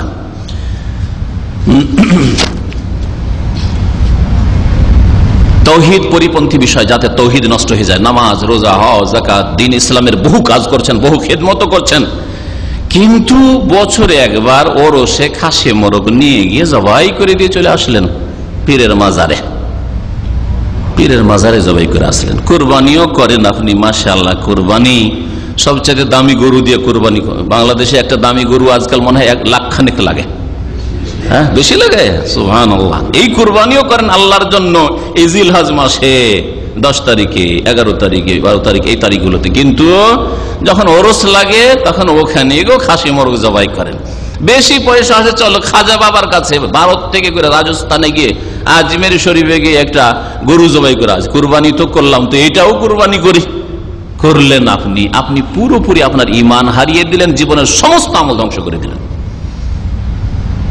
আল্লাহ ছাড়া যে কোনো উদ্দেশ্যে আর যে কোনো আস্তানাই করেন, হিন্দুদের মন্দিরে করলেও আর মুসলিমদের মাজারে করলেও, যারা নিজেদেরকে মুসলিম বলে, একই রকমের শিরক হয়, কোনো পার্থক্য থাকে না। ভালো করে শুনে রাখেন, সহিহ মুসলিমের হাদিস, আলী রাদিয়াল্লাহু তাআলা আনহু বর্ণনা করেছেন যে রাসূলুল্লাহ সাল্লাল্লাহু আলাইহি ওয়াসাল্লাম বলছেন যে 4টি জিনিসের উপর লানত করেছেন, 4টি কাজের উপর লানত করেছেন। তার প্রথমটি হচ্ছে লানাল্লাহু মান যাবাহা লিগাইরিল্লাহ। আল্লাহ পাকের লানত রয়েছে, আল্লাহ পাকের অভিসম্পদ রয়েছে, আল্লাহ পাক রব্বুল আলামিনের রহমত থেকে বঞ্চিত করার ঘোষণা রয়েছে। এটা হচ্ছে লানত মানে, হ্যাঁ, মানুষের লানত করা মানে বদদুয়া দেওয়া। কারণ মানুষ কেউ কাউকে রহমত থেকে দূর করতে পারে না, কিন্তু যদি বদদুয়া দিতে পারে যে দূর হও আল্লাহর রহমত থেকে, তুমি এটাই লানত করা। আপনি কাউকে লানতান করলেন। আর আল্লাহ পাকের লানত হচ্ছে রহমত থেকে বঞ্চিত করার ঘোষণা, তোকে রহমত করব না, তোর উপর দয়া হবে না, রহমত থেকে, আমার রহমত থেকে তুই বঞ্চিত। আর আল্লাহর রহমত ছাড়া কেউ জান্নাতে যাবে না। জানেন না হাদিস, নবী করিম সাল্লাল্লাহু আলাইহি ওয়াসাল্লাম বলছেন যে এমন কোন বান্দা নেই যে তার আমল দিয়ে জান্নাত যেতে পারে। তখন সাহাবারা জিজ্ঞাসা করে, ওয়ালা আনতা ইয়া রাসূলুল্লাহ, এমনকি আপনিও, আপনার এত খেদমত দিয়েও আপনি জান্নাতে যেতে পারবেন না আমল দিয়ে? তখন তিনি কি বলেছিলেন, ওয়ালা আনা, আমিও যেতে পারবো না। সহিহ বুখারী হাদিস। ইল্লা আন ইয়াতাগাম্মানি আল্লাহু বিরাহমাতিন মিনহু, তবে আল্লাহ যদি আমাকে তার রহমত দিয়ে ঢেকে নেন, তাহলে নবী আল্লাহর রহমতে জান্নাত যাবেন। কেউ যদি বলে আমি আমার আমল দিয়ে এত তাহাজ্জুদ গুজার ছিলাম, এত ইবাদত বন্দি করেছি, এত অভাবেও আমি দিন পালন করেছি, এত প্রতিকূল অবস্থায় আমি শিরক বিদআত মুক্ত থেকে আমার আমল দিয়ে আমি জান্নাতে যাব, তো আল্লাহ বললেন ঠিক আছে, আমলগুলিকে এখন ভাগ করে তোর চোখের মূল্য দে, তোর ব্রেন বুদ্ধির মূল্য দে, হ্যাঁ, তোর হাতের মূল্য দে, বদলা দে। এগুলো কত টাকা দিয়ে কিনবে? দুনিয়ায় চিকিৎসা দে, চোখের চিকিৎসার জন্য পয়সা থাকে, হ্যাঁ, তোমার ব্রেনের চিকিৎসা, পাগল হয়ে ব্রেনের চিকিৎসার জন্য যদি বলে যা আছে তোমার কাছে সব দিতে হবে, দেবেন না? দেবেন না? তাহলে একটা দিতে বিক্রি হয়ে গেল। আল্লাহ জিজ্ঞেস করবেন যে তোর দুনিয়াতে যদি এইরকম হইতো, একটা কিছু না থাকতো, আর তোকে বলতো যে 10-20 লাখ টাকা লাগবে, দিবি না? দিবি না? ভিক্ষা করেও চিকিৎসা করিয়ে আসতে, তাহলে দে। তো ওখানে তুই একটাতে গেল, সব আমল বিক্রি হয়ে গেল। আল্লাহ পাকের রহমত ছাড়া কেউ জান্নাত পাবে না। আর যার উপর লানত হয় সে রহমত থেকে বঞ্চিত, রহমত থেকে আল্লাহ পাক বঞ্চিত করার ঘোষণা করেছেন, তাহলে সে জান্নাত পাবে? চিন্তা করুন তো দেখি। আল্লাহ পাকের লানত রয়েছে ওই ব্যক্তির উপর যে আল্লাহ ছাড়া অন্যের জন্য জবাই করে। আল্লাহর সন্তুষ্টির জন্য জবাই করলো না, বাবা পীরের সন্তুষ্টির জন্য। আল্লাহ পাক রব্বুল আলামিন যেই দিনে জবাই করে, যেইভাবে জবাই করে তার নৈকট্য লাভের কথা কোরবানির দিনে বলেছেন বা আকিকার জবাই বলেছেন না, সে আস্তানায় নিয়ে গিয়ে মাজারে ওখানে গিয়ে জবাই করলো। যদিও আল্লাহ বিসমিল্লাহ আল্লাহু আকবার বলে জবাই করে, কিন্তু উদ্দেশ্য যে আল্লাহর নাম নিয়ে জবাই করলাম, আর বাবাও খুশি হবে, কারণ ওখানে নিয়ে এসে ফকির মিসকিনকে, এলাকাবাসীকে যারা এসছে জিয়ারত করতে মাজার শরীফে, তাদেরকে খাওয়াবো, অসুবিধাটা কি? যেহেতু এখানে বাবাকে খুশি করা, বাবাকে একটা অংশ দেওয়া উদ্দেশ্য রয়েছে, সেই জন্য সে শিরক করলো। আর মুশরিকের উপর, শিরকারীর উপর আল্লাহ পাকের লানত রয়েছে। ইন্নাল্লাহা লা'নাল কাফিরিনা ওয়া আ'আদ্দা লাহুম সাইরা। আল্লাহ পাক রব্বুল আলামিন কাফেরদের উপর, অস্বীকারীর উপর, যে তাওহীদ অস্বীকার করলো সে অস্বীকারী, লানত করেছেন এবং তাদের জন্য জ্বলন্ত আগুন আল্লাহ পাক প্রস্তুত করে রেখেছেন। যেসব কাজ করলে তাওহীদের আকীদা নষ্ট হয়ে যায়, তার আরেকটি হচ্ছে আল্লাহ ছাড়া অন্যের জন্য মান্যত করা। মান্যতের কথা কোরআনে কারীমে আছে, রাসূলুল্লাহ সাল্লাল্লাহু আলাইহি ওয়াসাল্লাম হাদিসে রয়েছে, ওয়ালিউফু নুযুরহুম, তারা যেন তাদের মান্যত পুরা করে। আল্লাহ বলছেন যে ইউফুনা বিন নাযরি ওয়া ইয়াখাফুনা ইয়াওমান কানা শাররুহু মুস্তাতিরা। হ্যাঁ, যারা মুমিন বান্দা, নেক বান্দা, তারা ইউফুনা বিন নাযরি, তাদের মান্যত পুরা করে থাকে। মান্যত করলো, ধোঁকাবাজি করলো, আল্লাহ যদি আমার ছেলেটা ভালো হয়ে যায়, পরীক্ষা পাশ করে, তো সবার মুখ মিষ্টি করবো, আর তারপরে করলো না, যখন হয়ে গেল যা ঘাট পার হয়ে গেছে। ঘাট পাওয়ার আগে অনেকে বাসে চড়ে বা ঘাট, আমাদের দেশে কি করে, ভাড়া দেয় না, আগে ভাড়াটা উঠিয়ে নিলে ভাড়াবে, আর নামার সময় ভাড়া চাইলে গেল, তাই না? তো এই হচ্ছে যে মান্যত করলো, আর মান্যত করার পরে মান্যত পুরা করলো না, অথচ শরীয়ত সম্মত জায়েজ বৈধ মানত ছিল, সেটা সে নিজের উপর ফরজ করেছে। আল্লাহ ফরজ করে, নিজে ফরজ করেছে মুখ মিষ্টি করা। আল্লাহ পাক ফরজ করেন, আপনি কেন ফরজ করলেন? যে আমার যদি স্যালারি বেড়ে যায়, যদি আমার চাকরিটার জন্য, তানাজুলের জন্য, নাকলি কাফারার জন্য দিয়েছি, যদি হয়ে যায়, তাহলে আমার দিনী ভাইদেরকে বা কোনো জায়গায় আমার কোম্পানির লোকদেরকে মুখ মিষ্টি করবো বা সবকে খাওয়াবো। কেন করলেন আপনি? সুতরাং নিজের উপর যখন ফরজ করেছেন, ইউফুনা বিন নাযর ওয়াল ইউফু নুযুরহুম, মানত পুরা করো, ফরজ নিজেই ফরজ করে ফেলেছে, সুতরাং ফরজ হয়ে গেল, করলেন না। তো মানতের কথা আল্লাহ পাক কোরআনে উল্লেখ করেছে, রাসূলের হাদিসে রয়েছে, মানত যদি বৈধ কাজ হয় তাহলে পুরা করতে হবে। নবী করিম সাল্লাল্লাহু আলাইহি ওয়াসাল্লামের সহিহ বুখারীর হাদিস, মান নাযারা আইয়ুতি আল্লাহ, কেউ যদি আল্লাহ পাকের সন্তুষ্টির কাজে, নেকির কাজের মানত করে, কমপক্ষে আল্লাহ পাকের নাফরমানি হয় না, নাফরমানি হয় না, তাতে আল্লাহর আনুগত্যের আওতাতেই থাকলো, ইউতি আল্লাহ ফালিয়ুতিহু, তাহলে সে আল্লাহ পাকের আনুগত্য করুক, মানে মানত পুরা করুক, করতে হবে।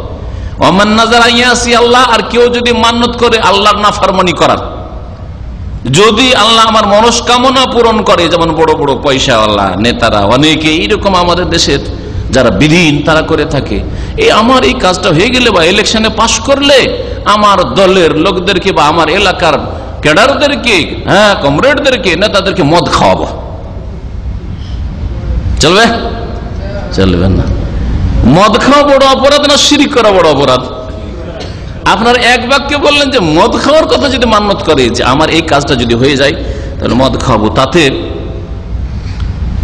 আপনি বললেন যে চলবে না। ওর চাইতে বড় অপরাধ আপনারা শুরু থেকে শুনে আসছেন আর জানেন যে ইন্না শিরকা লাযুলমুন আযীম, শিরক হচ্ছে বড় জুলম।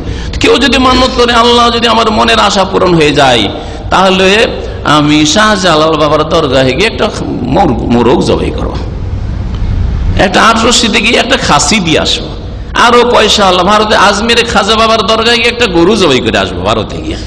যদি করে তো করতে হবে নাকি? শিরক। শিরক মান্যত যেহেতু ইবাদত, ইবাদত আল্লাহর জন্য হইতে হবে, আল্লাহ ছাড়া অন্যের জন্য কেউ যদি মান্যত করে তাহলে শিরক।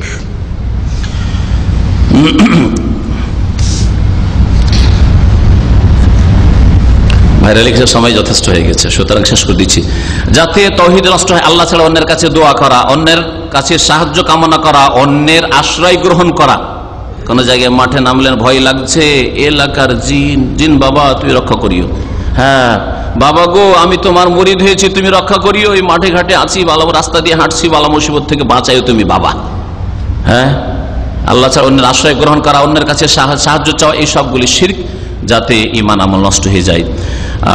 নবী সাল্লাল্লাহু আলাইহি ওয়াসাল্লাম বলেছেন ওয়াইজা ইসতানতা ফাসতাইন বিল্লাহ, সাহায্য চাইতে হলে একমাত্র আল্লাহর কাছে সাহায্য চাইবে।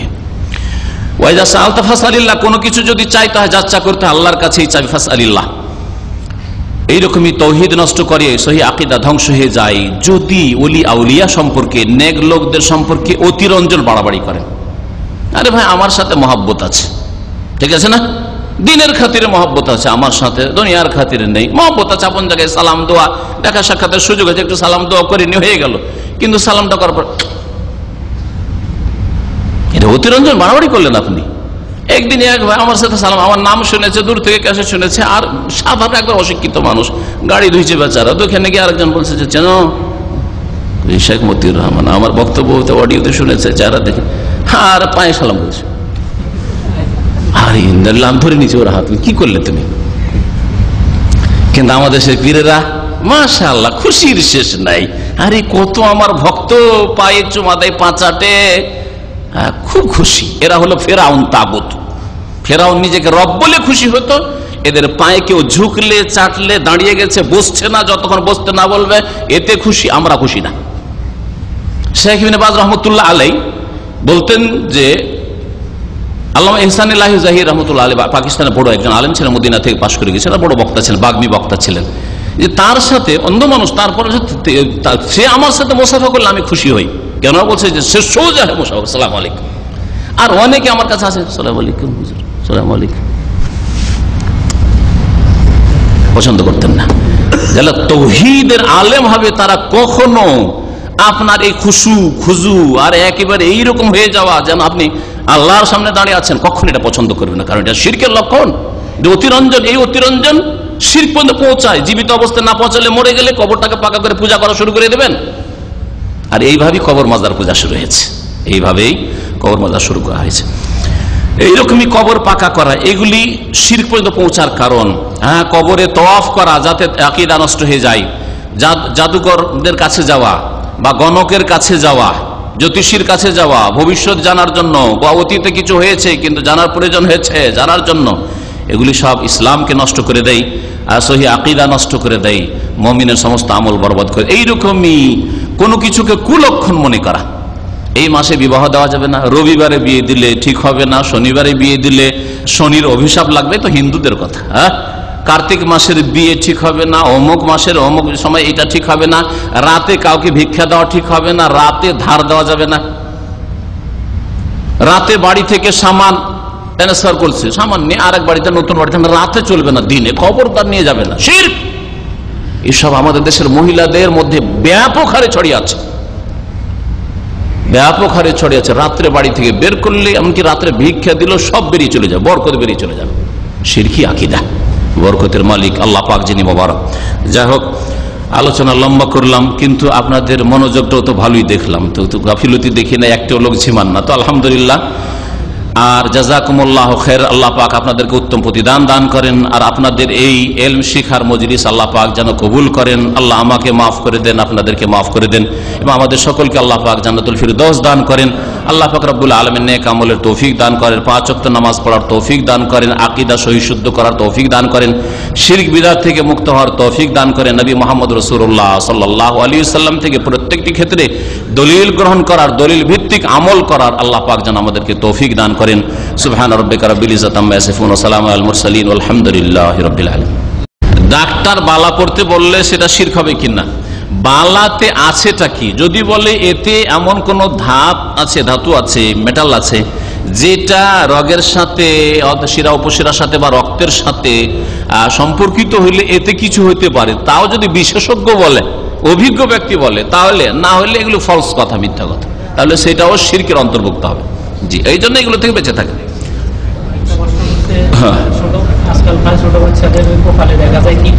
হ্যাঁ, টিপ যদি আত্মরক্ষার জন্য হয় তাহলে জায়েজ নাই, কিন্তু জিনতের জন্য হয়, একটু সুন্দর লাগবে দেখতে ছেলেটা, ঠিক আছে। এই বাঁকা করে কাজল দেয় আমাদের দেশে, এইখানে দিবে না, এইখানে দেয় না, এটা শিরক। কারণ এটা উদ্দেশ্য হচ্ছে যে তাহলে বদনজর লাগবে না, বদনজর লাগবে না। জি, সুডানিরা করে কি কেটে দেয়, আজ বুড়ো বুড়ো সুডানি দেখুন, এইখানে কাটা, এখানে কাটা, এখানে, দেখেছেন না, তাহলে বদনজর লাগবে না। আর আমাদের কাজল দেয় এখানে, তাহলে একই কথা, ওটাও শিরক, এটাও শিরক। জি, অনেক জমিতে কি পাতিল উল্টা করে ঝুলিয়ে রাখে, হ্যাঁ, এগুলো সব শিরকের অন্তর্ভুক্ত। হ্যাঁ, জি জি। তবে ওই যে কালিওয়ালা হাঁড়ি, মাটির হাঁড়ি কালিওয়ালা ঝুলিয়ে রাখে মাথার মতো করে, যাতে করে হয়তো জমিতে বাদুড়ে খেয়ে নিবে অথবা পাখিতে খেয়ে নিবে, পাখি দেখলে ভাবে যে মানুষ বসে আছে, সেটা আলাদা জিনিস, ওটা নিয়ত পাল্টে গেল, সেই জন্য সেটা শিরকের অন্তর্ভুক্ত নয়। কিন্তু যদি এটা উদ্দেশ্য হয় যে এটা হলে বদনজর লাগবে না, ফলন বাড়বে, তাহলে সে শিরক। জি হ্যাঁ।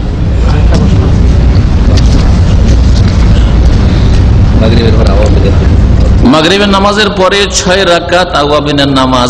প্রথম কথা, আওয়াবিন এই নামাজের নাম নয়, সালাতুল জোহা চাষতের নামাজের নাম হচ্ছে আওয়াবিন নামাজ, সহিহ হাদিসের আলোকে। 2 নম্বর কথা, মাগরিব আর ইশার মাঝখানে 6 রাকাতের হাদিস সহিহ নয়, জাল হাদিস। জি জি, মোটেই সহিহ নয়, এসব মিথ্যা হাদিস।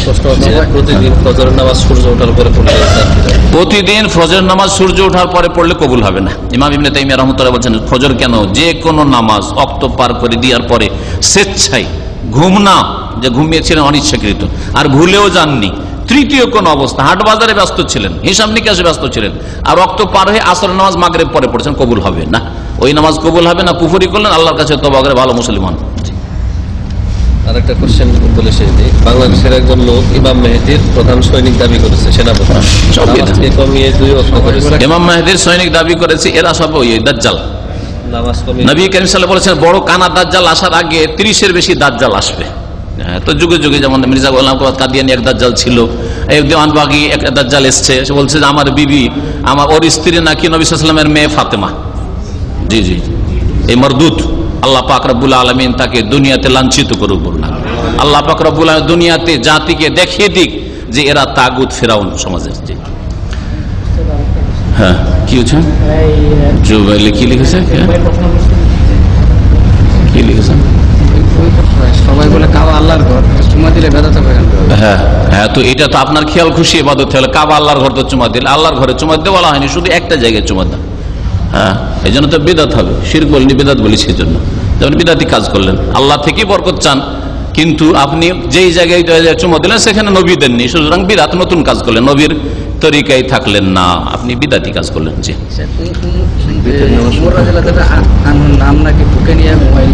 ওমর রাদিয়াল্লাহু তাআলা আনহুর নাম বুকে নিয়ে ঘুমাইলে কি হবে না? শয়তান আসতে পারবে না আপনার কাছে। কথা বুঝতে পেরেছেন? এটা আরেক দাজ্জালে বর্ণনা করেছে, তার নাম জানেন? হ্যাঁ, যুক্তিবাদী, এই আরেক দাজ্জাল শিরকি কথা বলেছে। হ্যাঁ, যে এ, আর আমাদের দেশের মানুষরা মনে করে যে এ হচ্ছে একবার বিরাট একটা বক্তা, ইসলামের খাদেম, শিরকের খাদেম। শুনে রাখেন, বিদাতের খাদেম। যে বলবে যে ওমরের নাম বুকে নিয়ে ঘুমাইলে শয়তান আসতে পারবে না, সে বড় শিরক করলো। ওমর রাদিয়াল্লাহু, তার আরেকটা বক্তব্য আমাদের এখানে বসে বশির সাহেব আপনি দিতে চেয়ে এখন পর্যন্ত দেননি, এই বক্তব্যে অ্যাড করে দিবেন ওই আল সাউন্ডটা কারো কাছ থেকে নিয়ে। এই যুক্তিবাদী মরদুদ বলছে আল্লাহ পাক ওকে হেদায়েত করে, আর না হলে এই অবস্থায় মরে গেলে তো মরদুদ, এতে কোনো সন্দেহ নেই। বলছে যে ওমর রাদিয়াল্লাহু তাআলা একবার সূর্যকে, ওমর না, একবার সূর্যকে চোখ দেখালেন, আলো নিমিয়ে গেল, সূর্যের আলোই নেই। আবার মুচকি হাসি দিলেন, আবার আলো ফিটে উঠল একেবারে। কত বড় কুফরি কথা, কত বড় শিরকি কথা! এটা তো আল্লাহ নবীকে ক্ষমতা দেননি। আর উমর রাদিয়াল্লাহু তাআলা রাগের চোখ দেখাইতে, আর সূর্যে আলোই নেই, অন্ধকার হয়ে যাচ্ছে পৃথিবী, সূর্যগ্রহণ লেগেই গেল, হয়তো গোটা খেয়ে ফেলেছে। আউযুবিল্লাহ, বড় শিরক এগুলি, বড় শিরক, সাবধান। এদেরকে আলেম মনে করবেন না, এদেরকে জাহান্নামের দরজায় আহ্বানকারী, দুআতুন আলা আবওয়াবে জাহান্নাম। এরা জাহান্নামের তটে, পাড়ে, কিনারায় দাঁড়িয়ে ডাক দিচ্ছে আপনাদেরকে। এখন আপনারা কি করবেন করেন, আল্লাহ পাক যেন বুঝার তৌফিক দান করেন। যদি কাউকে কষ্ট লাগে তো মাফ করে দিবেন, কিন্তু আপনাদেরকে এই জন্য বললাম যে যাতে আপনার সতর্ক সাবধান হন, কিয়ামতের দিন না বলেন যে আমরা তো জানতাম না, আমরা তো বড় হুজুর মনে করতাম। হ্যাঁ, বড় হুজুর মনে করতাম। এরা হুজুর, জাহান্নামী হুজুর, জাহান্নামের দিকে ডাকার হুজুর। এই অবস্থায় মরে গেলে কোনো উপায় নেই, এই অবস্থায় মরে গেলে কোনো উপায় নেই, কারণ শিরকের গুনাহ আল্লাহ মাফ করবেন, এটা নিশ্চিত। শিরক, কুফরির গুনাহ, এইরকম গুনাহ আল্লাহ মাফ করবেন না। জি।